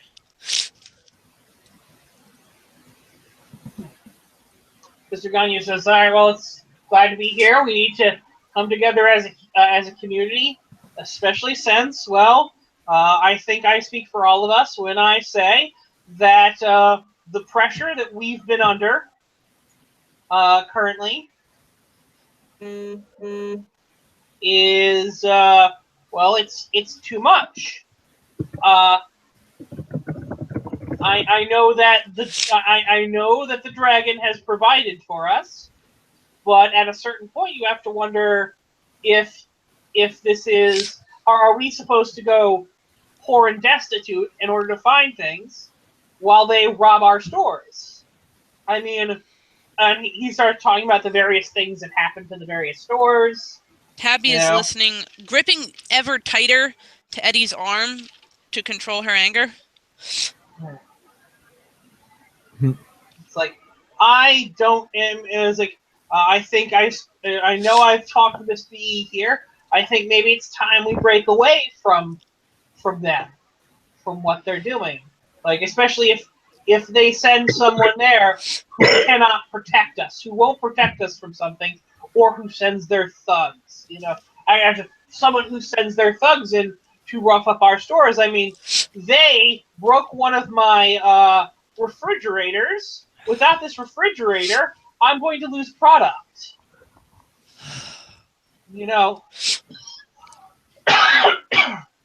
At this point, Mr. Lim kind of goes, hold on a second. You all say that the person there came from the dragon.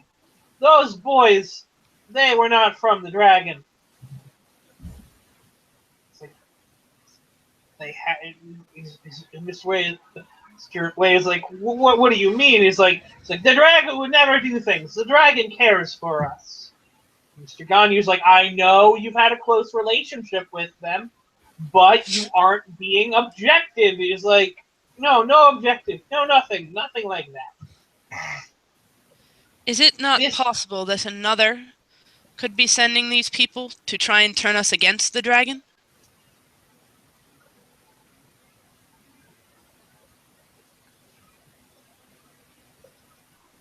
Ganyu goes, and Mr. Lim goes, yes, exactly that. Mr. Wei kind of looks at you and goes, that's the point. Ganyu, he furrows his eyebrows as he looks at you. And he goes, even if it's so, that would still mean that they can't protect us from someone. Either they're sending the people or they're failing to protect us. Either way, we're having to pay for something that they aren't giving us.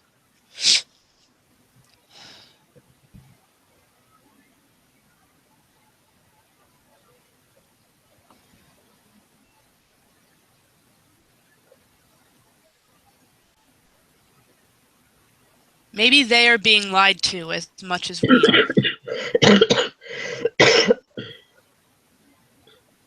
And maybe they need time to gather information. Mr. Ganyu kind of looks at you and goes, who did you say you were again? I'm from a new shop on the edge of town. Roll me to see.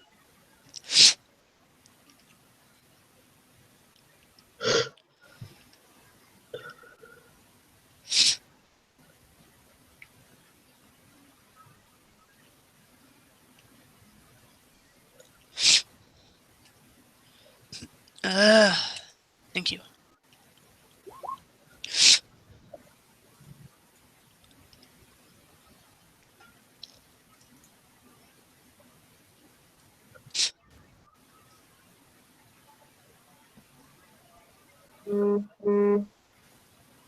Right.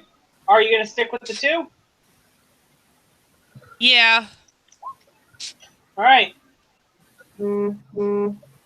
Because I've not heard of you. As I said, new store. Haven't had to deal with the dragon as much as you have, but I figured I'd come get the lay of the land, if you know what I mean. So you haven't been attacked by the thugs? I have. What do they do? I haven't heard what happened to you. They're boys. They came in and they pulled soy sauce off my shelves.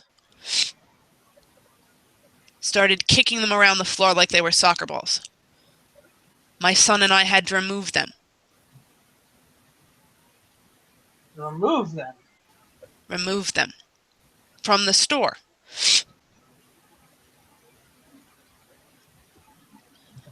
Looks at Eddie. Is that true, boy?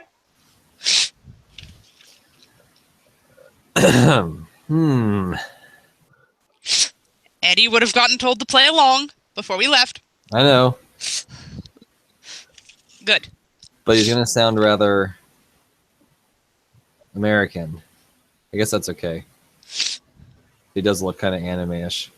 Yeah, Eddie will agree. Roll me deceit. Damn it.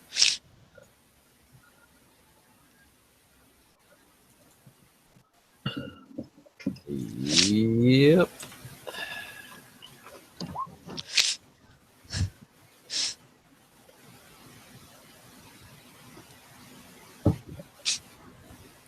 Yeah, I don't have anything that helps me boost this. So, Eddie, currently, unfortunately, with a roll like that, is not a good liar. Ah, He's not even a mediocre liar, actually. he's a worse liar than me, and that's saying something. You have a +1 at least, and your dice got a +1. No, I mean than Heather. Heather rolled better, and yeah, Eddie's a worse liar than Heather. And Eddie Heather rolled worse than Heather. No, she meant as a player. As a player, Heather she's a bad liar. Heather the person can't lie. Oh. So, evidently, you are fairly poor at that. I don't know how to help him. So,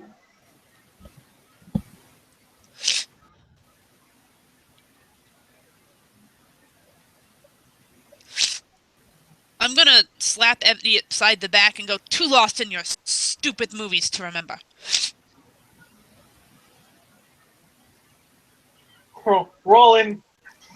roll your deceit. Or intimidation, Would that be or what have you. performance? Who knows? Performance, or whatever. I'll let you choose your high stat. What's the high stat? Intimidation and deceit are tied at +1, so... Alright, roll deceit. Roll deceit.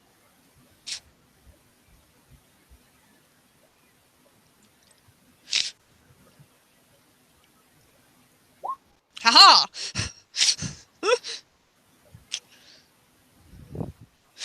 We have to spend more chips because Brennan got a 3.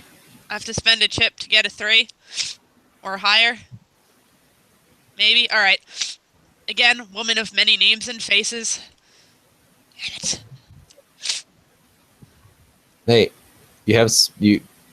Unlike certain people in this game, well, actually, you can't say that anymore because everyone has a decent number of chips. Chips are accumulated to be spent, not just held on. Yeah, to I know. eternally. I want to hoard them like a dragon. So, people go, and Miss Lily goes, you should help your mother more. I've been telling him that for years. He'd rather play video games.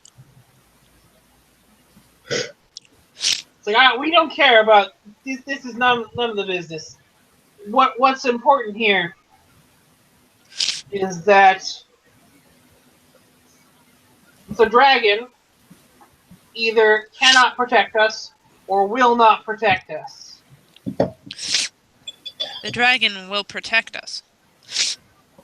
We just need to give them time. Or maybe I could offer you another option. All right. Who says that? Sound like a The different annoying voice. dragon guy. Yeah. So the door opens. In walks in the dragon guy with the two girls with their weapons. Of course. They're kind of like slung over their shoulder as a sign of like, you know. As he walks in, he goes, I hope I'm not interrupted. Like Mr. Way's eyes go wide as the dragon walks in. He looks at Ganyu, and Ganyu shakes his head like, I didn't do it.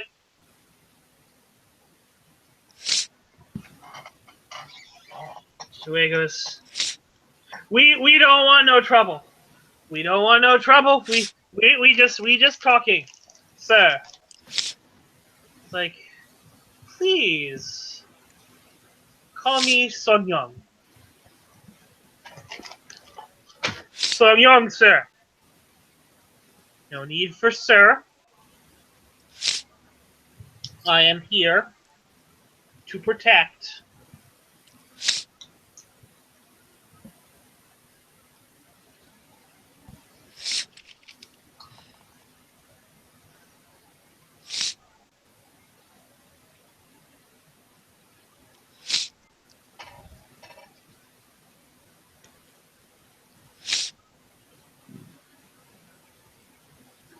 Might I? And he steps out into the floor. And he goes, I know you are all scared. I am here to ease some of that fear.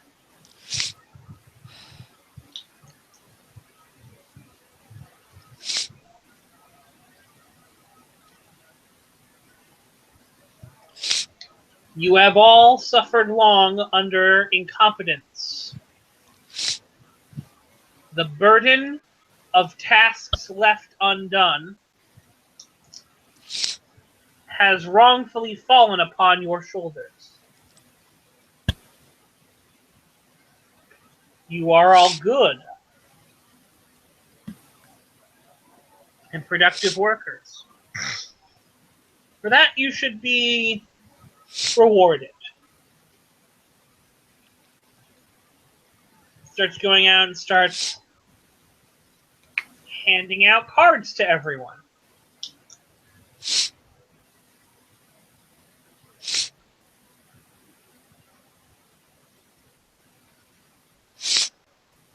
The cards have a phone number on it.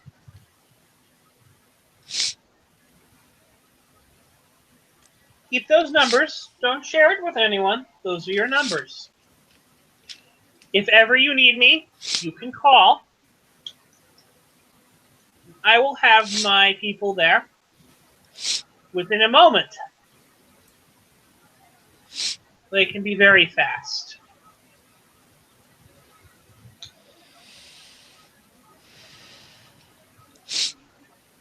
Mr. Wei takes this and goes, Mr. Gunying takes it and goes, and what will this cost? How much you want every time you come and save us? For now, nothing. My operation is small. I don't need money from you.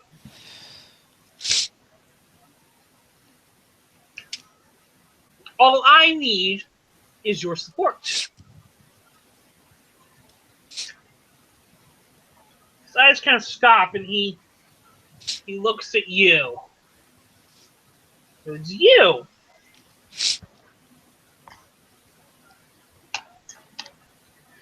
Who are you? I know everyone here. I don't know you. Tabby gives the name and says she's new on the block. Huh.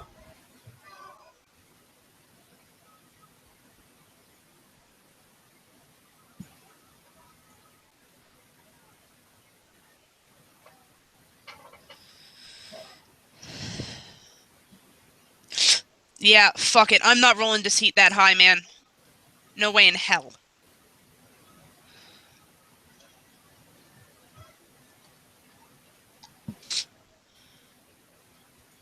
He stops and he goes, there is no news store. Oh, shit. Oh. There, you can have my last fate chip, man. Say that with pride. Because you No. just beat a 5.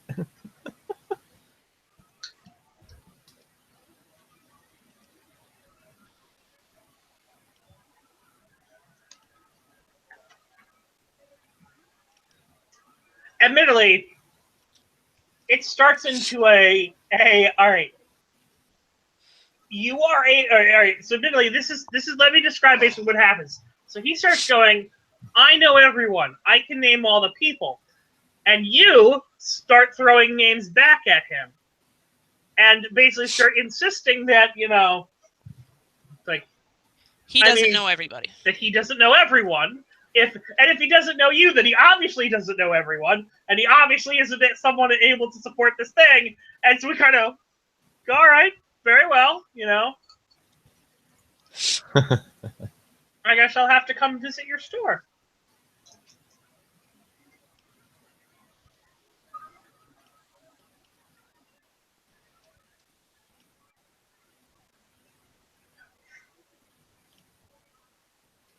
If you wish. It's not much.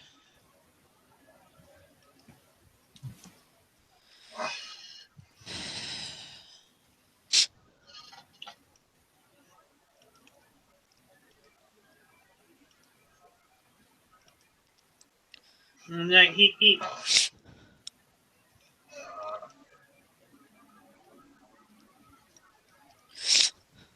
Ganyu basically looks at him and goes, apparently she's been hit by the people as well. His eyes perk up a bit. He goes, really?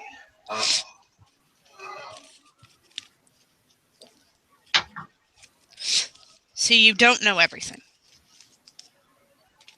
So how are you going to defend us any better than the dragon's been doing?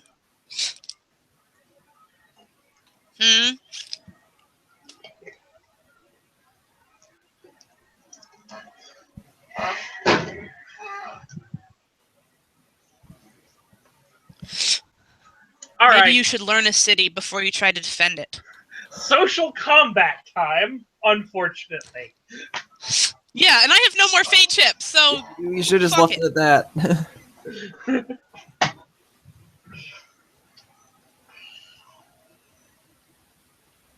So. No, I already know that I'm losing this, so it doesn't really matter.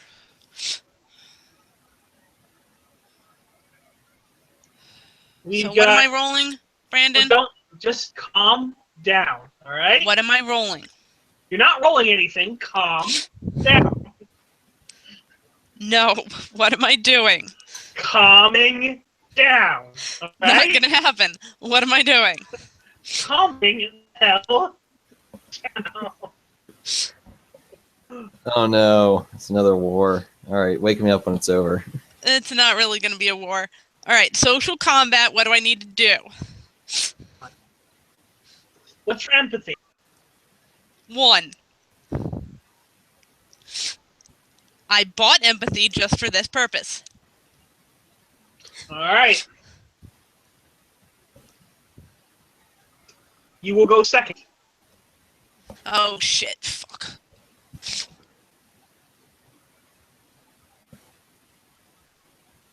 Oh, she dropped from Right. call.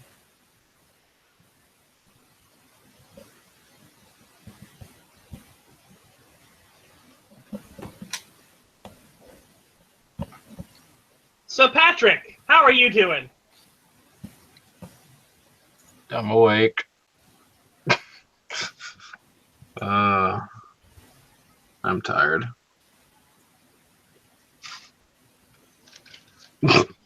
Such is life. Shit happens, right? Yep. That's amazing timing. What is your empathy?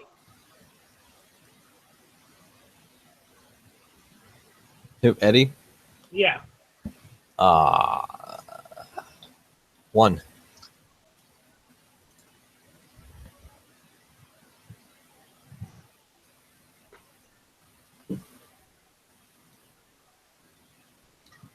All right.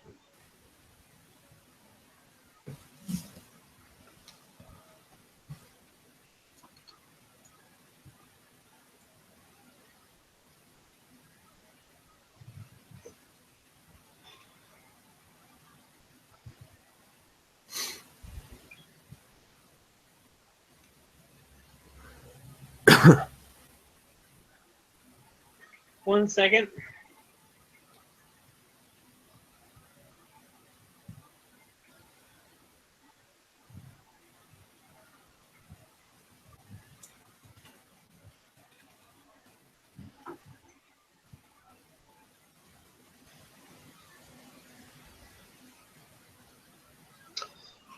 So, in the groups is basically we've got these are the people in there who probably aren't really going to take a side.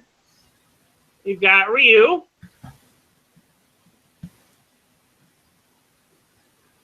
Got Tabby and Eddie. He's going to go first, followed by the two of you. The stakes are... All right, what do you want out of this exchange?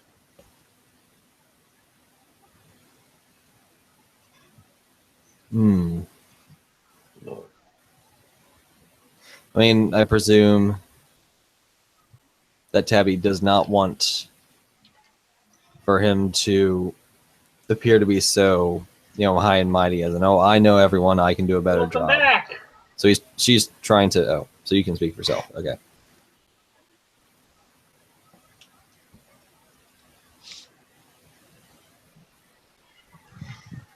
Hello?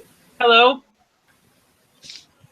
Sorry, computer battery died. Had to shut it down in order to turn it in order to get it to wake up because I took too long to plug it in because I was upset.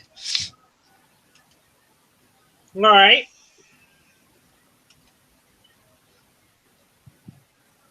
Sorry, if my computer goes to sleep from battery death, it has to be forcibly shut off and turned back on again. I understand. Just go. All right. We're establishing the stakes. What do you want? What does victory look like for Tabby? What, for me? Yeah. Something I probably can't get?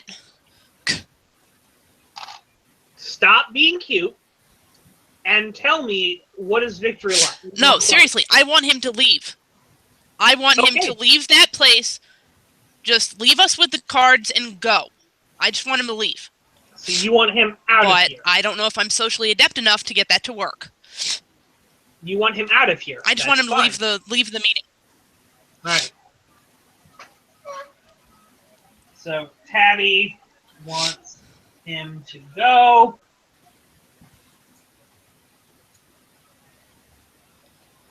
And I'm not being cute.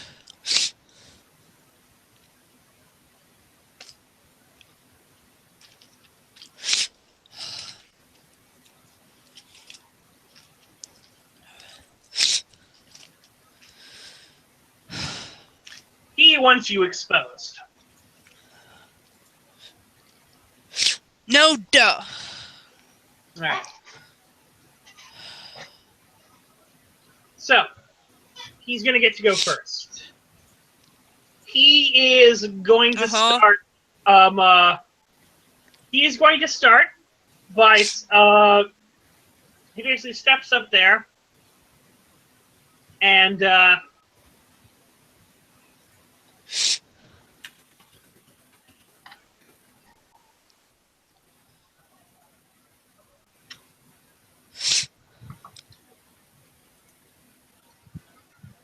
he's going to use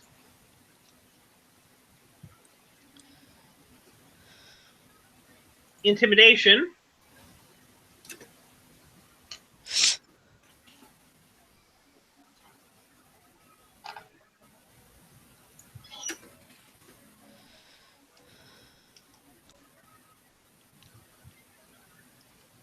All right. So he's taking a 4 social attack against you. Okay. To try to get you to lose your cool, as he basically starts bad-mouthing the dragon. She's not going to lose her cool. You have to defend. I know. Discipline. Okay, roll me discipline.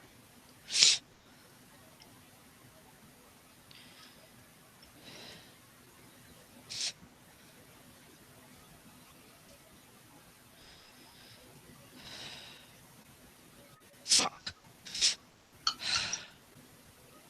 That is 2 points of social stress. Okay. You can cross off your toolbox, or you could take a mild social consequence right now and not take any No. social stress. Keep in mind, at the end of an encounter, you get paid for each consequence you take in the encounter. Fine, whatever. What do I get to do now? You get to do an action. What would you like to do back?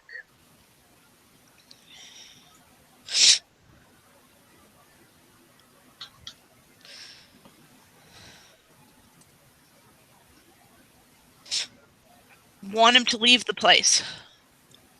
Okay. How would you like to make that happen?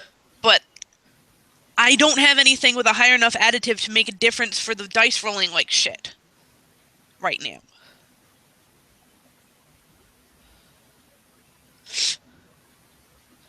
I would like to keep spouting about you need to know this city, you need to know this city.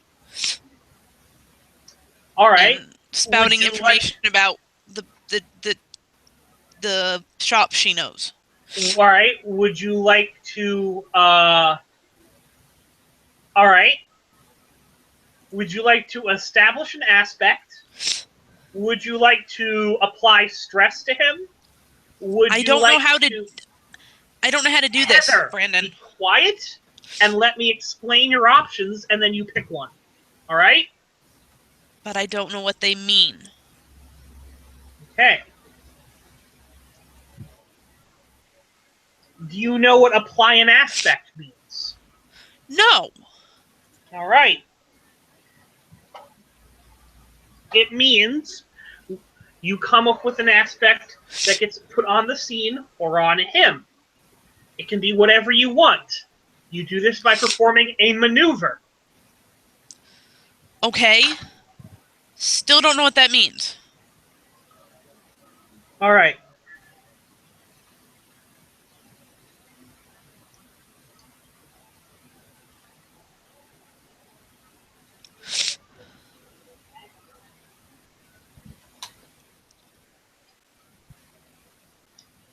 One second. Someone is trying to talk to me.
Hi.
Hello. Hello. Yes. So, it is getting late, and I don't know how long people want to go.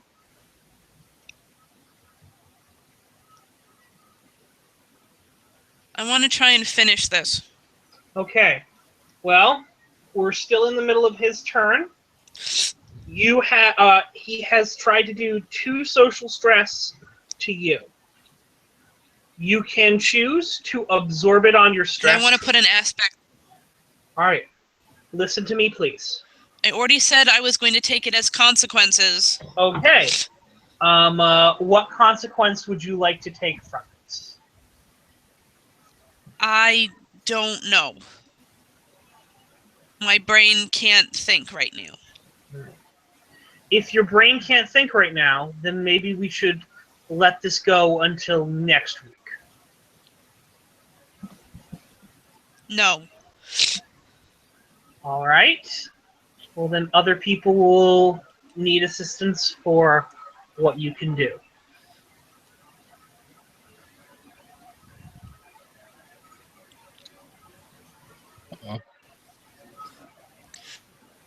I don't know what you mean by social consequences, Brandon. I don't understand all of this.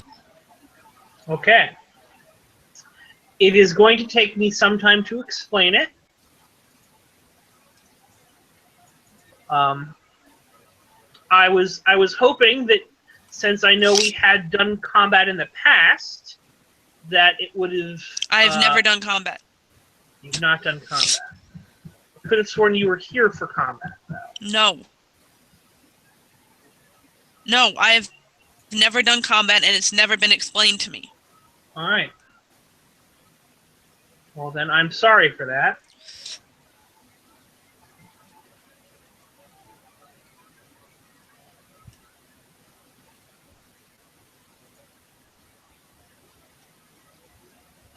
So, if you haven't done combat, then it is not fair for me to put you into this situation right now.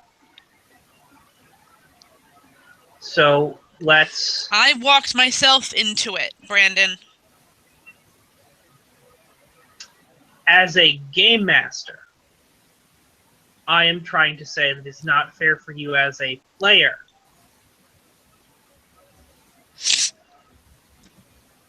Not as a character.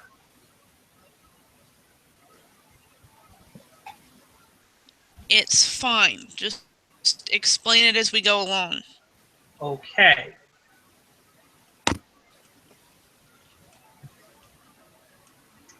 A social consequence would be some kind of aspect on your character from the situation.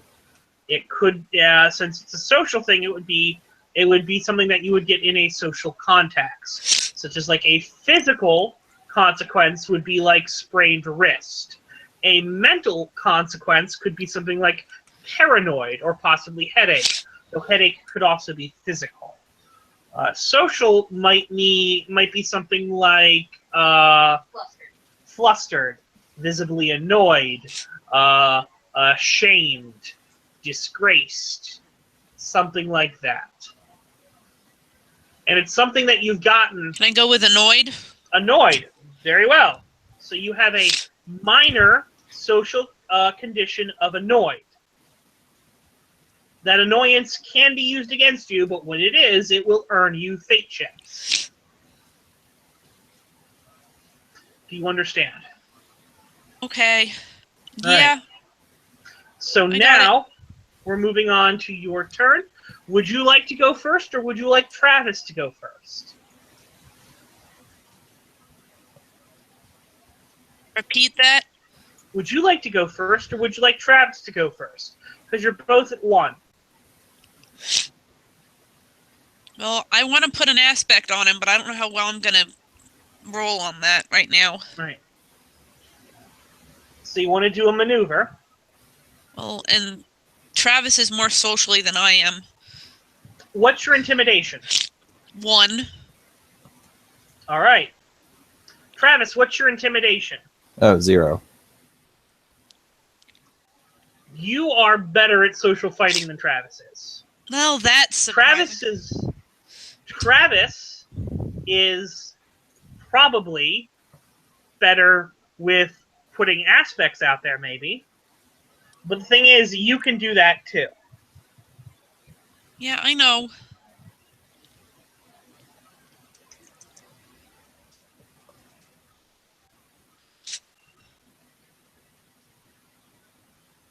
Alright, so what do I do to put an aspect on him? Alright? To put an aspect on him, you'd have to say, what aspect would you like to put on him? That he doesn't know the city. Doesn't know Chinatown. Alright. I would say that is a contested driving rolls. Okay. See, I think Eddie might be better at this kind of attack because he has good driving and good contacts. Yeah, I have shit driving. So I think let Eddie like show off his knowledge of the city in Chinatown. Or at least can I do something that not knowing the history, a lore thing? Lore is magical stuff. Well, then I have nothing very high at all, so Yeah. I don't know what I'm supposed to do. I think you after I place this aspect on him as you don't know the city as well as you say you do, then you can use that when you attack him directly with intimidation and say, all right, then you go first, man. Okay. All right. So driving just to demonstrate his knowledge of the area. Yes. Holy cow. Well, you're both kind of shit, but Eddie obviously knows more. So Eddie puts the aspect on there. Okay. So I'm gonna write over here in this thing the aspect of doesn't know Chinatown. No.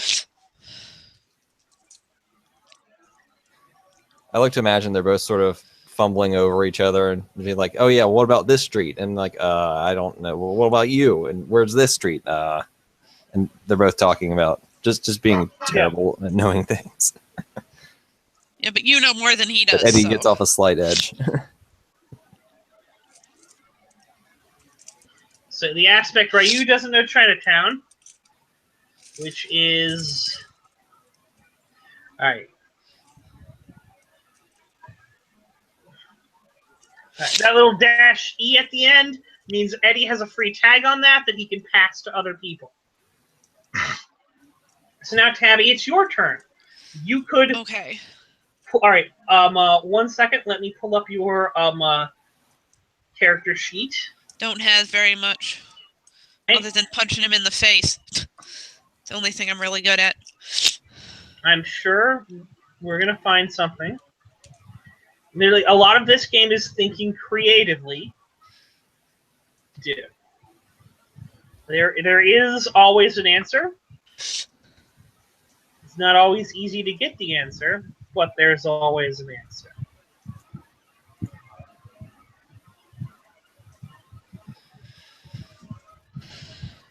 All right. You could also. All right. So here's what you can do, Heather. These are basically the three things that you can mainly do, or the three main things that you're going to want to do. You can attack, which is try to directly apply stress to him. Okay. You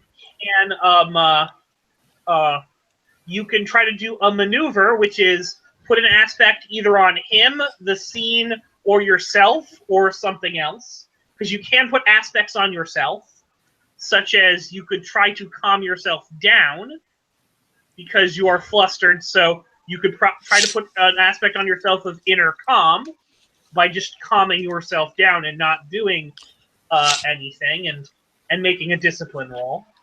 Or you could put up a block. And a block would be you declare, all right, I want to I want to put up a block against him trying to intimidate me, or him trying to goad me, which could also be done with discipline by trying to get in touch with your inner calm, which would allow you to basically have a continual defense against all of his attacks until he overcomes it. I mean, that's sounding like a good idea. All right. Because I feel like Hector would be talking in her head right now. All right. So, trying to calm her down. Would you like to try to put an aspect on yourself with inner calm that you could use? Or... No, I want to put up that defense wall. You want to try to put up a defense. All right. What aspect would you like to put up a defense? What aspect would I like to use? Oh, no. What skill would you... How would you like to do it? Are you going to threaten to punch him if he says anything... what's it called? Disrespectful about the dragon? Because that could let you use fists. No, she's gonna... trying to think of the best words for this.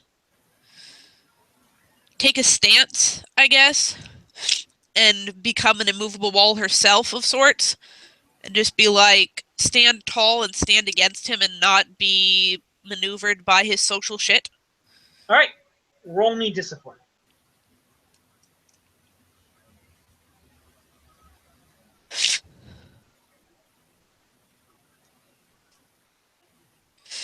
God damn it. When I need it, it rolls well. Yay. All right. You have a 4 that you can take on any defense. You can also roll. You can take what you you have a 4 block up. Now, admittedly, every attack has to beat a 4.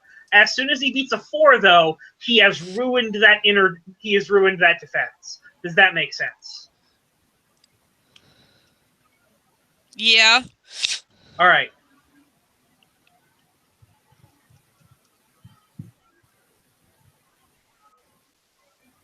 So let me see here. Ignore those messages. I'm grumping.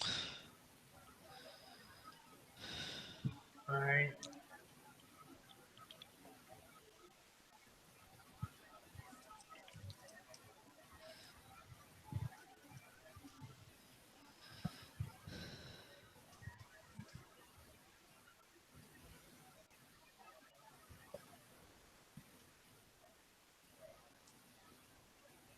All right.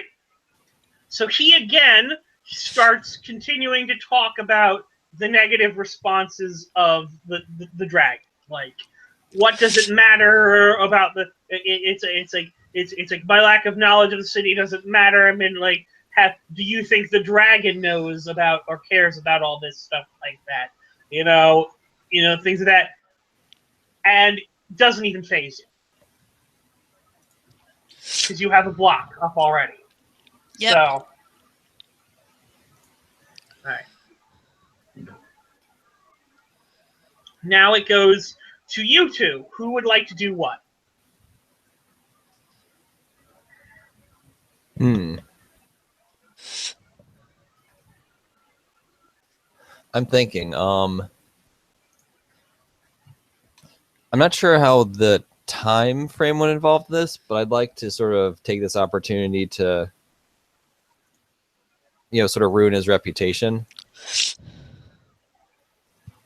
Though I know that's not really the stated goal, but I'd like to sort of make him look bad in front of the shop owners, Oh, that'll get him. She just wants him to leave, so anything that will humiliate his ass is fine. She wants him walking away, tail between his legs, literally.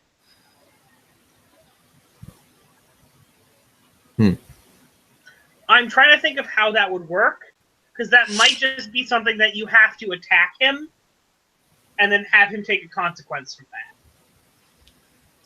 I guess it. That might actually just be. I think what you're talking about is you want to just attack him, unless you want to like some. How would you establish he has a? If you can think of a way to do it, if you can come up with a way to do it, because I can't think of one as a maneuver, unfortunately.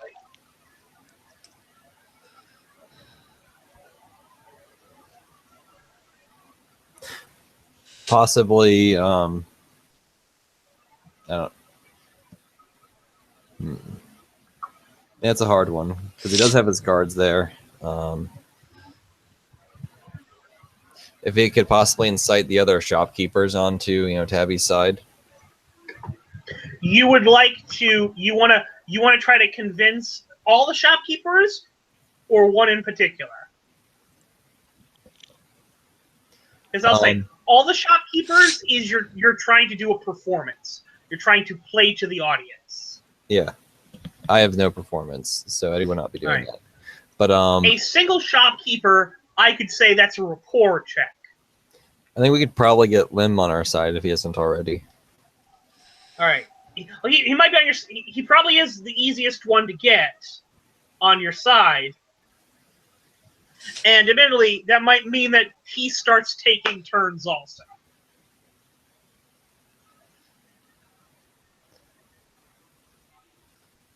So would you like to try to rapport Lim into getting him to do it, or would you like to try to intimidate Lim into doing it, or would you like to what?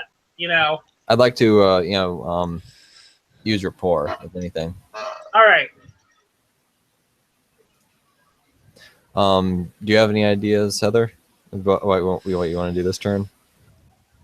I want to attack his ass, but I don't feel confident enough doing that, unfortunately. But that's what needs to happen. You can always just go for an intimidation. Keep in mind, you could throw out an intimidation, but also keep in mind that winning combat in Dresden is usually about building up aspects and then using them to go after someone. Currently, you have a numbers advantage. Whereas you're getting 2 turns, where this guy's getting 1. If you manage to pull I know. So it would be good for Eddie to try and get another aspect, another person on our side, or another person. Yeah. Well, another person on our side, and I could try to put an aspect on him. Okay. See what social skills you have. I don't have your character sheet in front of me. Or is it on the Obsidian? It's on Obsidian, yeah. All right, I'm on it. I have empathy, and I mean discipline too. I could use in some way, probably. Maybe endurance, but I might be. I think those are mostly for like defense and combat things. My brain could argue that endurance could be, any thing where you're trying to withstand something, but I need to look at what it says here about endurance as to exactly what they're... Okay. Physical fortitude. All right, so it's specifically physical in this one. All right. Yes. It's long-term action and physical fortitude. You might be able to roll your endurance to try to say, I could go at this for all night. Can you? Like... That's an interesting way to put it. I mean, that's where my brain was thinking. What my brain was thinking. Sorry. I cannot breathe tonight. I apologize. Right. Well, I'll go first. I'll try to convince Lim to join us. All right, and bomb.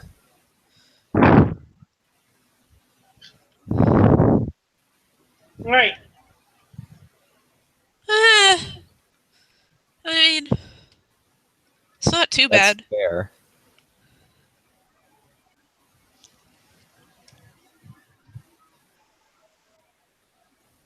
I've escaped a mediocre and average to a fair, at least. Yeah. All right. Brandon, may I go pee? Can you give me your turn and then go pee? Sure. I mean, I can hold it. I'm good. I just was wondering.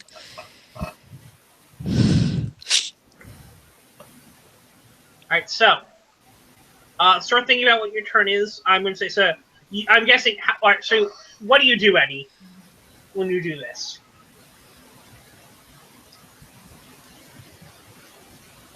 So I talk to Lim and say, can you believe this guy? He's coming in here trying to intimidate us with his armed thugs into joining his protection racket. He could be far worse than the dragon for all we know. We should show him that we're not intimidated by this. All right, so you've given him the aspect motivated against Ryu. Would you like to tag that for free, because you have that, to get him to start speaking up?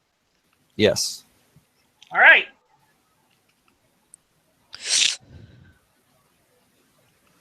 So we need all the help we can get. No. All right. So he starts going up, and he's like, you're right. And he starts making a long-winded speech. He doesn't start saying a long-winded, soliloquy about community and things like that. Tabby, what are you doing?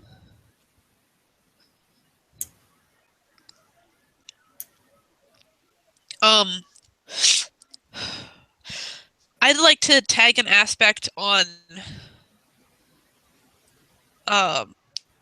Ryu that pretty much want to make him flustered and go, look at me, I can take what you're saying, but can you, take attacks on your character? That would be trying to do an intimidation as a maneuver. So I was afraid you were going to say. I thought I could use discipline on that, but... No. Okay. So I was trying to attack his discipline, but alright, fine. Well, I think you are attacking his discipline, but you're attacking with intimidation, unfortunately.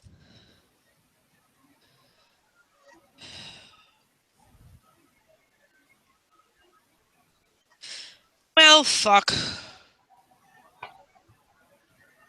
See, you kind of stare him down a little bit. He does not seem fazed by it.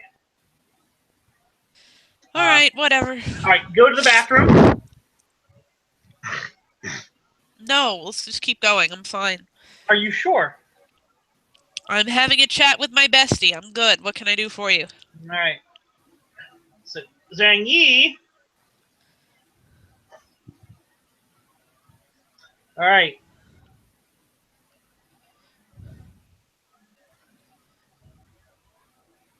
What?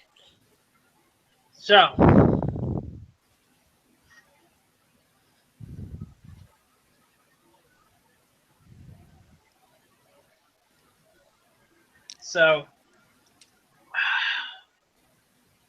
The one you guys just put. Ouch. Xeon, Mr. Lim has basically gone on and started droning on and on. Well, not droning on and on, I should say, but carrying on about the importance of community.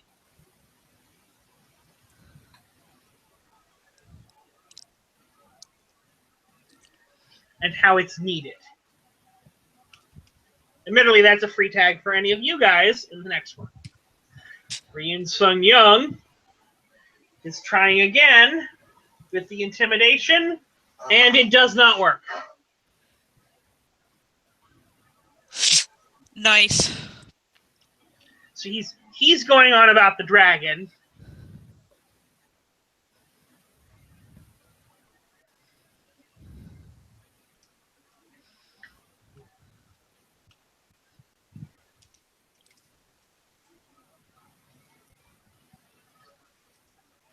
All right, so Eddie, Tabby, it's your turns. Okay. All right, so we have 2 free tags we can use. Yeah. It does have to make sense though when we use them. So our argument would have to stress the importance of Ryu not knowing Chinatown and the importance of community. Well, those go together easily enough. Yeah. If you don't understand the town, don't know Chinatown, you can't possibly understand the community that is Chinatown. Yeah. So He's an those go together outsider. easily enough. And we have a community, basically.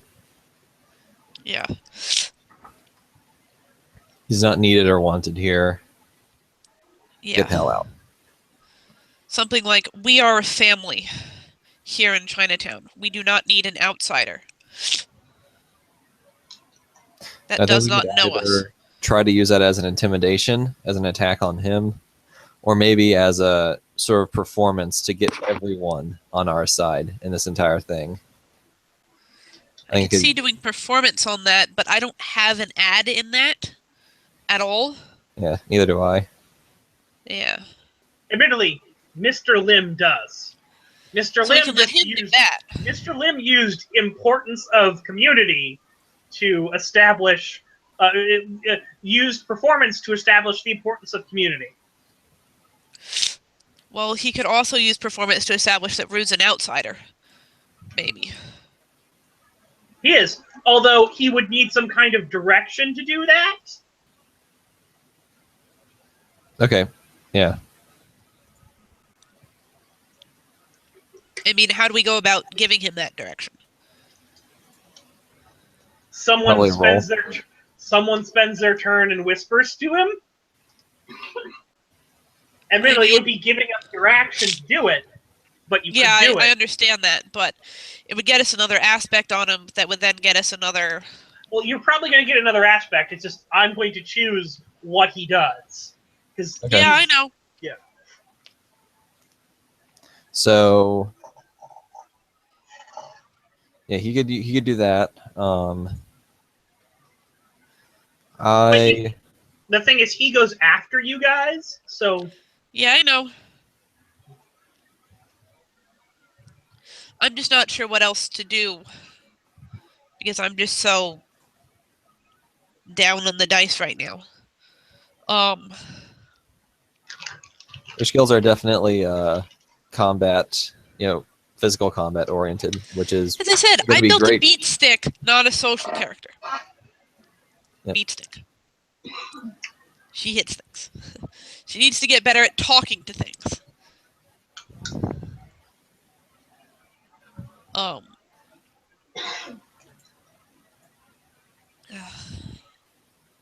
Yeah, I'm gonna turn to Mr. Lim and ask him to establish that our friend's an outsider and can't possibly understand what it means to be in Chinatown.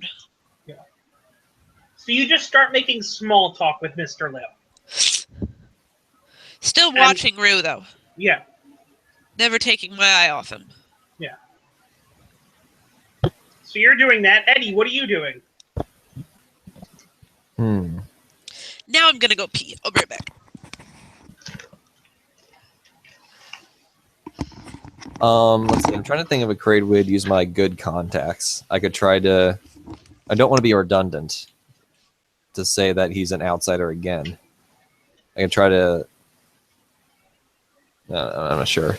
I'm not really sure how contacts would work in this sort of direct social conflict. I know it says in the guide you can use it like to try to trash someone's reputation, but it seems more like a long-term thing than an immediate. That is. Yeah.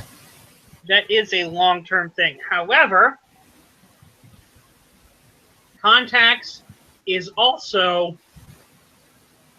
knowing people. You beat him in the thing. Yeah. And that was driving. Yeah. Because you could establish that he doesn't know the people of Chinatown also. Okay.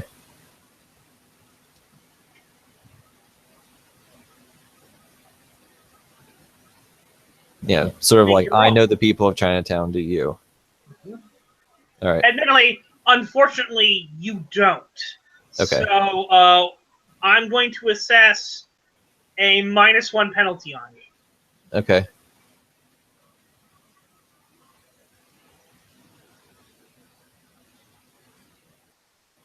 Yeah, that makes sense, because I don't live in Chinatown.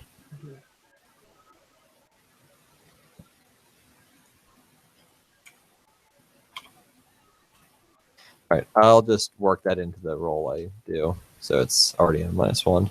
Yeah. And still roll positive. All right. All right. Even with that, you managed to beat him. So Eddie starts saying, "I know, Mr. Way. I know of." Yeah, you start talking about Mr. Way's kid. Like, Yeah.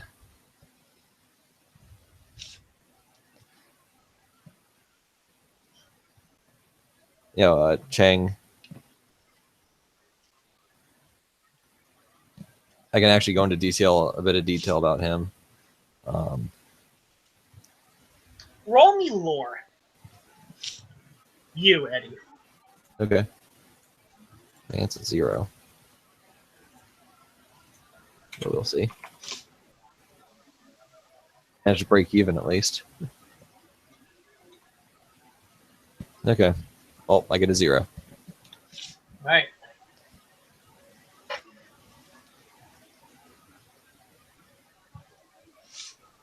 I mean, you're getting some minor chills.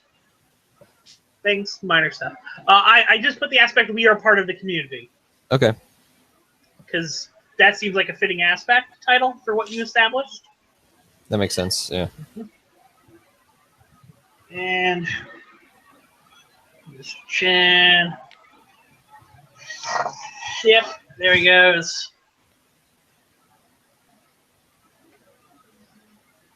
And hopefully next turn we can bring down the hammer. All right. Well, yeah. You're Dustin. Okay, maybe we can bring down the hammer. I don't know how tagging acts that.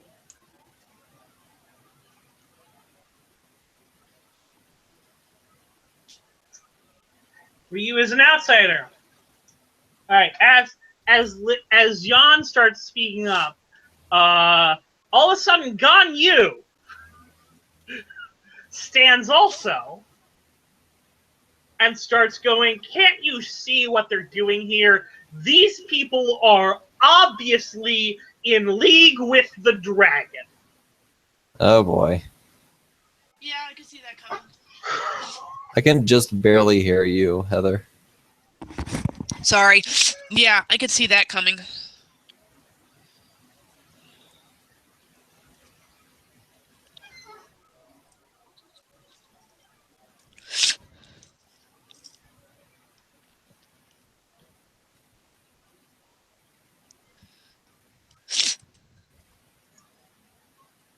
All right, so he has been able to establish with the crowd that you guys are somehow in league with the dragon.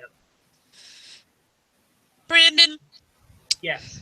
is there any way that I can tag all 4 of the aspects that we've dumped on Ryu and just coup de grace his ass? Yes. All right. So what does tagging all those aspects get me? +8. Right? Yes. That does not necessarily mean that you can coup de grace his ass, because he, depending on what kind of consequences he can take as an NPC.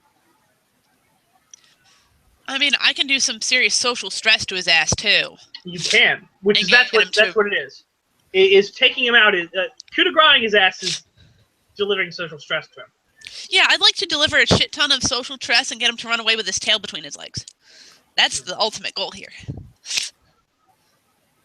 So, can I intimidate his ass? It's not your turn yet. Well, when it's my turn. Now it's Ryu's turn. Yeah, I know.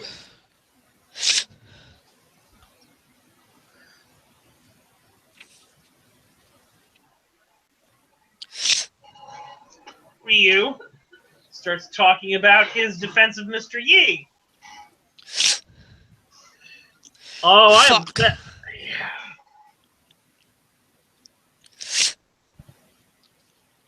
Oh, that's a good roll. Yeah, I know.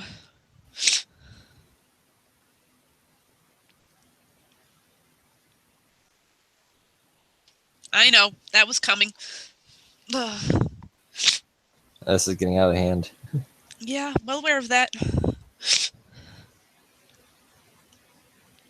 Almost Alright. done, though.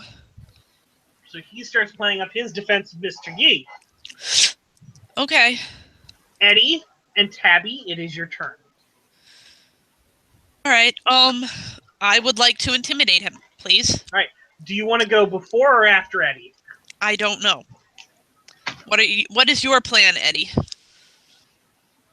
I'm not sure what other aspects I can put on him. Maybe we can establish an aspect that what if I say Mr. Ganyu knew about this guy all along and is actually in league with him to just sort of turn the tables on him.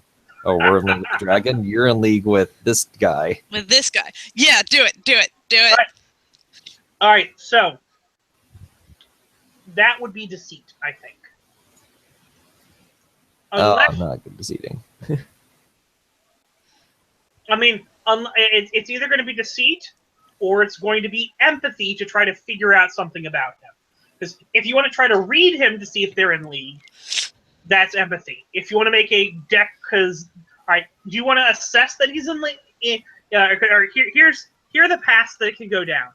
Do you want to just assess that he is within league to see? It's like I want to assess to see who he is in league with, and so you get that information specifically. Whether or not that is. You can just declare he is in league with him, which is a different role, but probably along the same thing as assessing. Okay. Or you can just bullshit it. You can just lie and establish that aspect.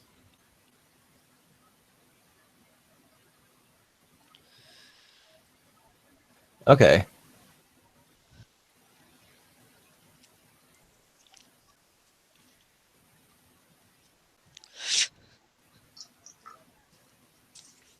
Yeah, I'd like to make a declaration that he is in. All right. Roll me empathy.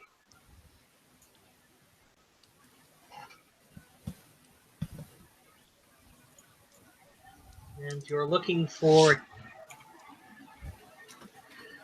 a fair empathy. You got it. Eddie. No, you're seeing it. You catch, they're looking at each other. Admittedly, Ryu's doing a much better job of it. Ganyu is totally looking at Ryu. Ganyu also did not seem surprised when Ryu walked in, while everyone else seemed shocked. Ganyu is actually working with him.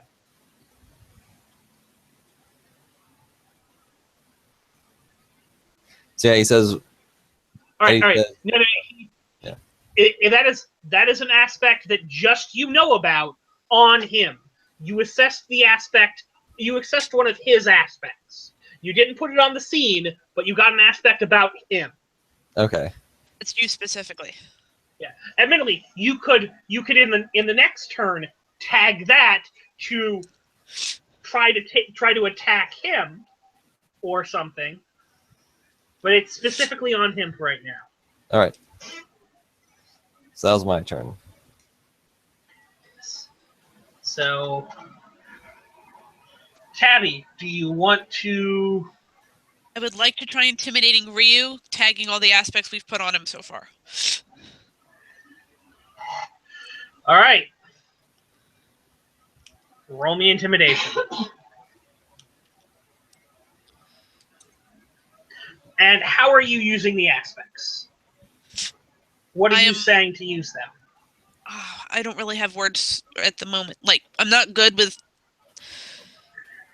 social construct if I'm not completely absorbed in things. I'm better when I'm in all the characters' heads. But just that he's an outsider. He doesn't know us. He doesn't know the history. He's not one of us. The dragons are here. They're here with us, among us, out in the streets. We see them. We know them. That sort of thing. In a much more eloquent way, because I can't form sentences right now. All right, here's a question. Do you want to try to establish that the dragons are part of this community? Yeah. All right. Because that would not be an attack. That would be another maneuver. Well, I mean, we could, but my defense is down, so I'm like, I need to finish this. Your defense isn't down. Your defense is still up. No, he beat it. No, he didn't attack you. I thought he did. No, he didn't. He rolled a 5 on establishing an aspect. Your defense is still up. Oh, okay. So yes, I would like to establish that the dragons are part of the community. Do you want to establish it, or do you want to whisper into, your buddy's ear and control his action? Who am I control? Okay, rewind. In English, repeat that. All right. Do you want to whisper into Mr. Lim's ear to guide him in that way, to have him create that aspect? Or do you want to do it with your own role, which will be a performance roll? I feel like Mr. Lim would probably be better at it. Then you can give it up there to guide his action. Yeah. All right.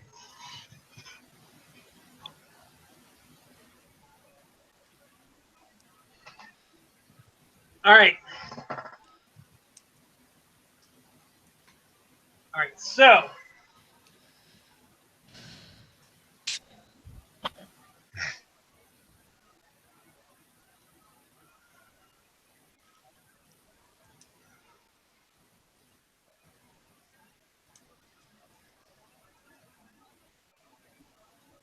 Yeah.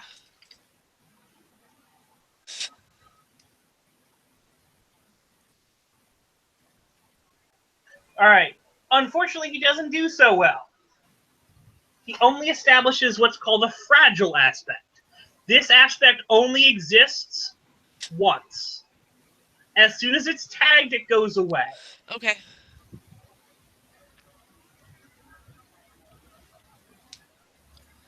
You're dropping out, man. Hello? I hear you. All right, You I hear heard me? that one. Sorry. My internet slows down after about 12 o'clock at night, so it's going to start getting sketchy in the next 40 minutes. That's okay. We should be done by then. All right. So.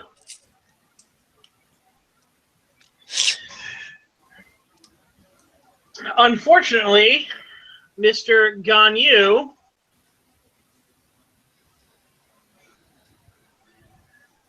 is taking the stage. The dragons are part of this community.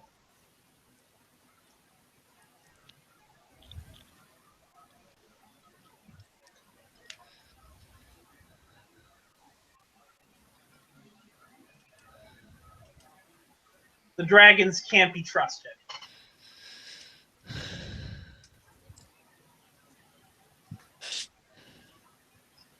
All right. So now he turns back and he points his finger at you, Tabby.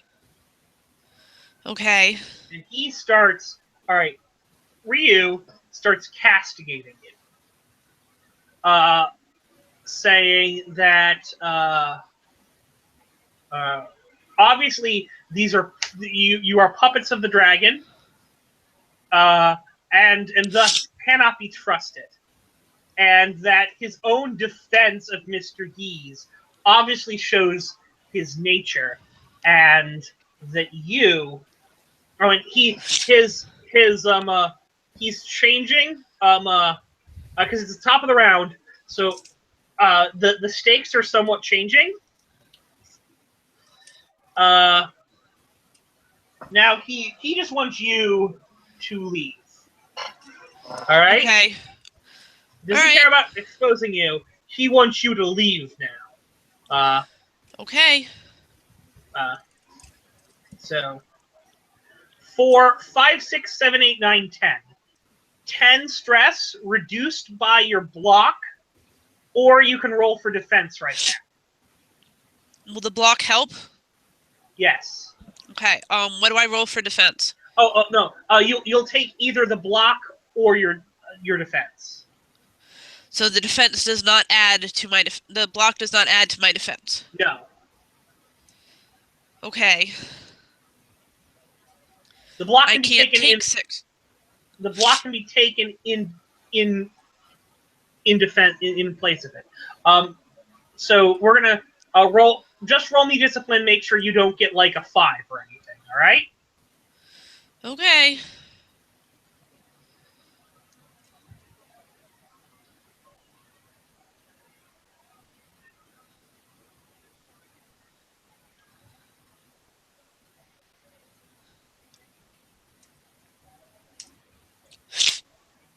All right, 3. So I'm going to suggest that you instead just take the 4 of your previous block. Yeah, that's still going to hit me with 6, which I can't do anything about. You can take a moderate social consequence. Again, English. A moderate social consequence. It should be on your sheet, which is on roll 20. Not on roll 20. On Obsidian Portal. Obsidian Portal, where it says consequences. Nope. Oh, consequences. The All right, -6 minus severe. 4 to what? The stress you take. Okay. So that would let you take a 2 hit of social stress, which you can take. Everyone can take at least a 2 hit. Okay. You are, I believe it said you're flustered in the mild. In the moderate, what sort of moderate thing would you want to take? I don't know. Taken aback for a second? Moderate. All right. So here are the things. Mild lasts for at least a scene. Moderates stick around for what's it called? A while. Yeah, several sessions. Okay. So,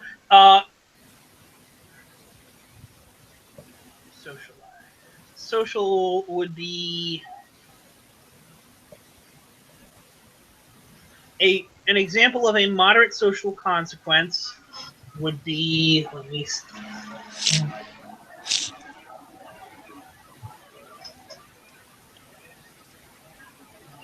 Moderate social.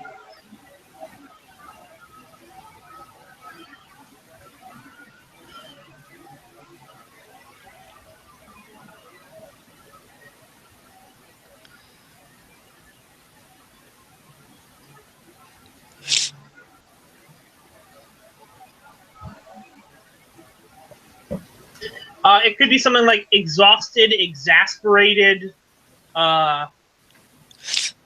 fed up with this shit. How about exasperated? All right. So you're frustrated and exasperated, yeah.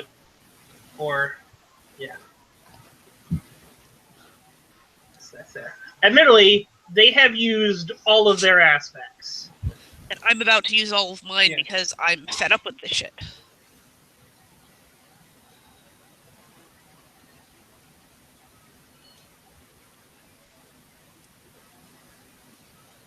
All right.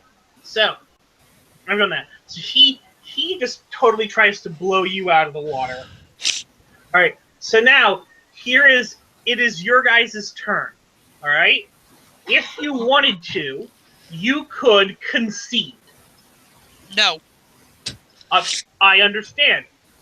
Allow me to explain to you what this means. All right.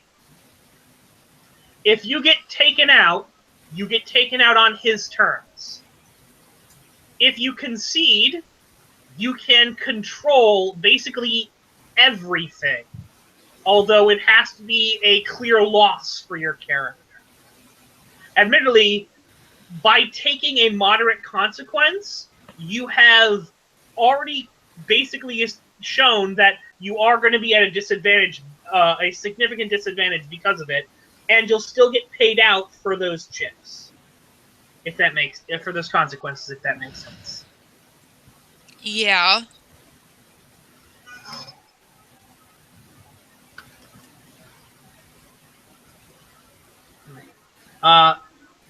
admittedly, now would be the time when you would do this, because you cannot do that in order to avoid being taken out by another attack set. All right, so it's your guys' turn. Eddie or Tabby, you guys can go in whichever way you want. Eddie, if you want to try to do something before Tabby goes out there, like, do you want to try to establish that, something about Ganyu? Yeah. All right.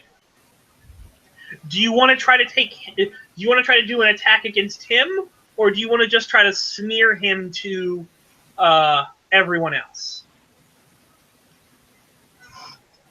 I guess I just want to Kinda out like- him as supporting Ryu, because there's not really much I can do to help in other regards than to sort of, expose his influence to the rest of the group. I think it's the best thing for me to do. All right. That will be a performance roll.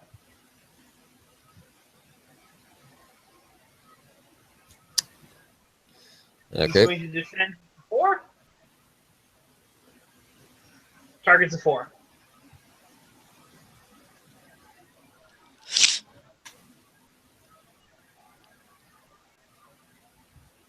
Okay. I can spend that. Do I have a free tag on that aspect I found out You do about? have the free tag, that aspect that you found on him, yes. All right. That could be enough.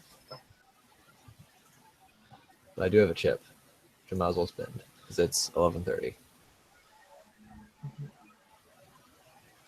The truth is out there, damn it, and they must know. He is in league. He is in league. All right. So that's a 5. After I tag, 5. he's in league. All right.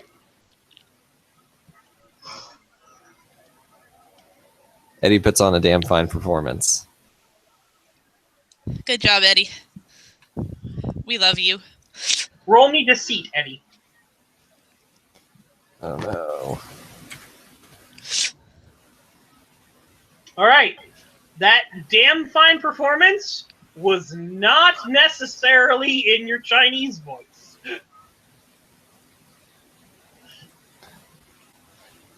But we'll deal with that after. That is not something that's going to happen right now. All right? Okay. So Ganyu's kind of freaking out. Everyone else is kind of staring at him. It's like, oh, how could you? I assume, anyways. Yeah. All right. So Ryu brought a puppet of his own. Admittedly, I'm gonna tag paranoid conspiracy theorist to basically say that you got a little too into it. Oh, And you're kind of, damn it, he's on this thing. okay. That's fair. All right. So Ryu brought a puppet of his own. Tabby, what are you doing? I really just want to intimidate the fuck out of him. Right. I know you're trying to convince me to just concede and deal with it. No. I am not trying to convince you to concede and deal with it. I am telling you all your options. All right? Yeah, I know, but I'm being very one-track minded at the moment. I understand. And I'm looking at all this, and I'm like, I've got a 12.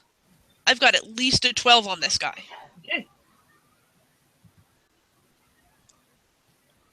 That was just his duty to make sure you know all the options. So Yeah, I know. And my brain is like, I've got at least a 12 on this guy. I want to roll with it. And I don't know if that's a good idea. Probably not, because Lord knows I don't have good ideas. But that's what I want to do. Right.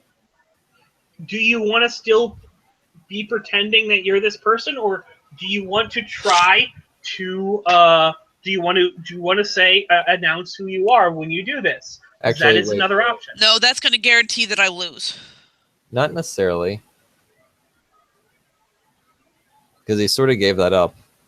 And I was thinking, what if I did tag one of your aspects to, like, say, do that? Like, for instance, your eye concept. you take that chip, and then you can use that chip I just gave you on the attack as well. To just boost it up even further. That's a thing. Travis, is that something you want to do? Well, I don't want to force her to do it because she literally has no chips to defend against it. So. Oh no! If you tag that high concept, she's definitely gonna drop the guard and be all like, "We are part of this community. We came to hear their grievances. We came to defend them. We came to fix it." Okay. Is Heather we the are Planet here. okay with me doing that? Yeah, go ahead. All right. And Tabby concept. is going to give a glowing speech to and like try to intimidate the fuck out of this guy and give a glowing speech about, all right, community, you're an outsider. Yeah? All right. Sorry, continue going. Okay. So that he's an outsider. He brought a puppet to try and control this. We came in peace. We came to hear. We came to understand. We are much of a part of this community as everyone here. We don't need this outsider. We have everything we need right here.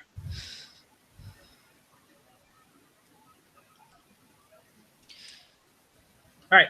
This is what I'm going to tell you. Yeah. Everyone except for Lee looks kind of shocked. Even Mr. Lim is kind of like, oh. Ganyu does not look shocked. Ganyu kind of takes a step closer to the other dragon, though. Like, battle lines are clearly drawn as you do this. Make your roll. Make it at a +1. All right. That's a 3. Plus, I've tagged everything. Plus, I'm throwing my chip in there. So that's 3 plus 14. That's 17. 17. 17 social damage to his ass. I do not know if he can absorb that much, but we will see.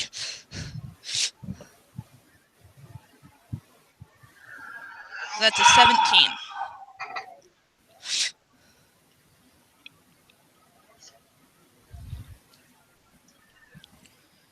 No. No what? Cannot take that kind of social thing. Yeah. So no, because all right.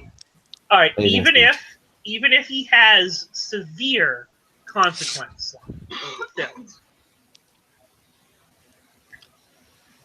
yes, let's make him take a severe consequence of outsider of Chinatown. Well, I mean, like, he gets to pick the ones he takes, unfortunately. Yeah, I know. Actually, if you take him out, you can somehow apply aspects to him, long-term aspects to him. Like Connor got the aspect of not the XP, Laughing Stock of Olympus for being taken out by someone. Well, I just want to see what happens. All right. Even with a severe slot, he can only absorb 12.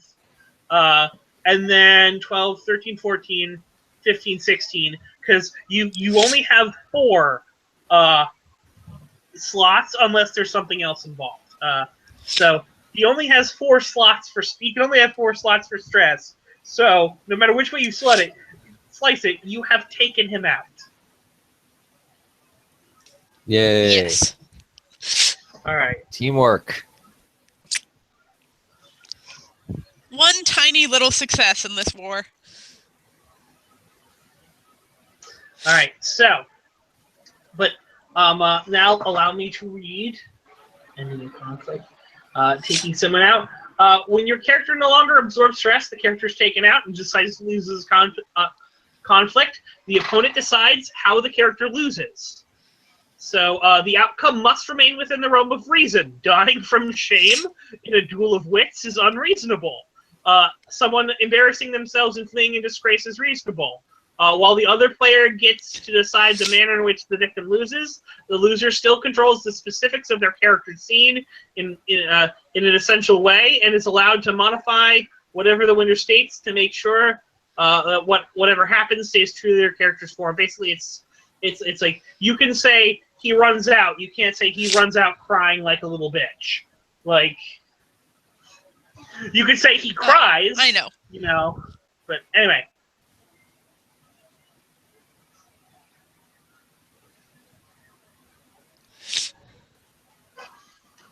So, Tabby, you're the one who took him out. Uh-huh. Uh-huh. How do you want him? What are you putting on for him being taken out? You are the decider here. What, for aspects or how he leaves? Or how he gets taken out. How do you want him to get taken out? I want my rallying, if you'll let me do this, want my rallying speech to get those behind me that are still supportive of the dragon to all, you know.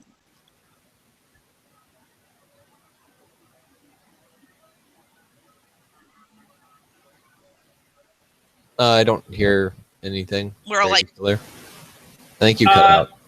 Heather, you cut out? I did? Yes. I'm still Did not here. hear any of that. Yeah, we did not hear any of that, but let me guess what you were going to say.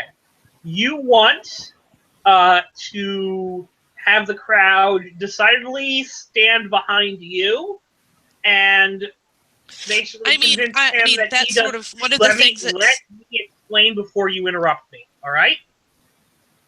That Okay. you let him, and that he sees that the crowd's with you and leaves. Yeah, my rallying speech turned everybody against him. Yeah. And he has no legs to stand on anymore. Right. So yeah, you make your speech and things like that, and That's basically... kind of looks around at the room. Goes.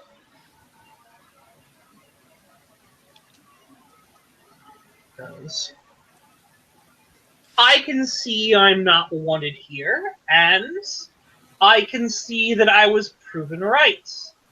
I came here to speak with you all without the presence of your overbearing mistress, who has failed in every way to protect you. If you'd rather side with her, that's what you want. But when you wish to be free, when you wish someone who actually will take your needs and concerns together, you all know where to contact me. With that, he turns and walks out, basically just, calling and calling for Ganyu to come with him. Leaving you surrounded by your other shopkeepers who are looking at you. Can we end here? Yes. I would say Because I don't think I can take any more right now. That was great. Good night. Yeah. Look at that chip efficiency. 0 chips on the 2 NPCs here, or the 2 PCs here.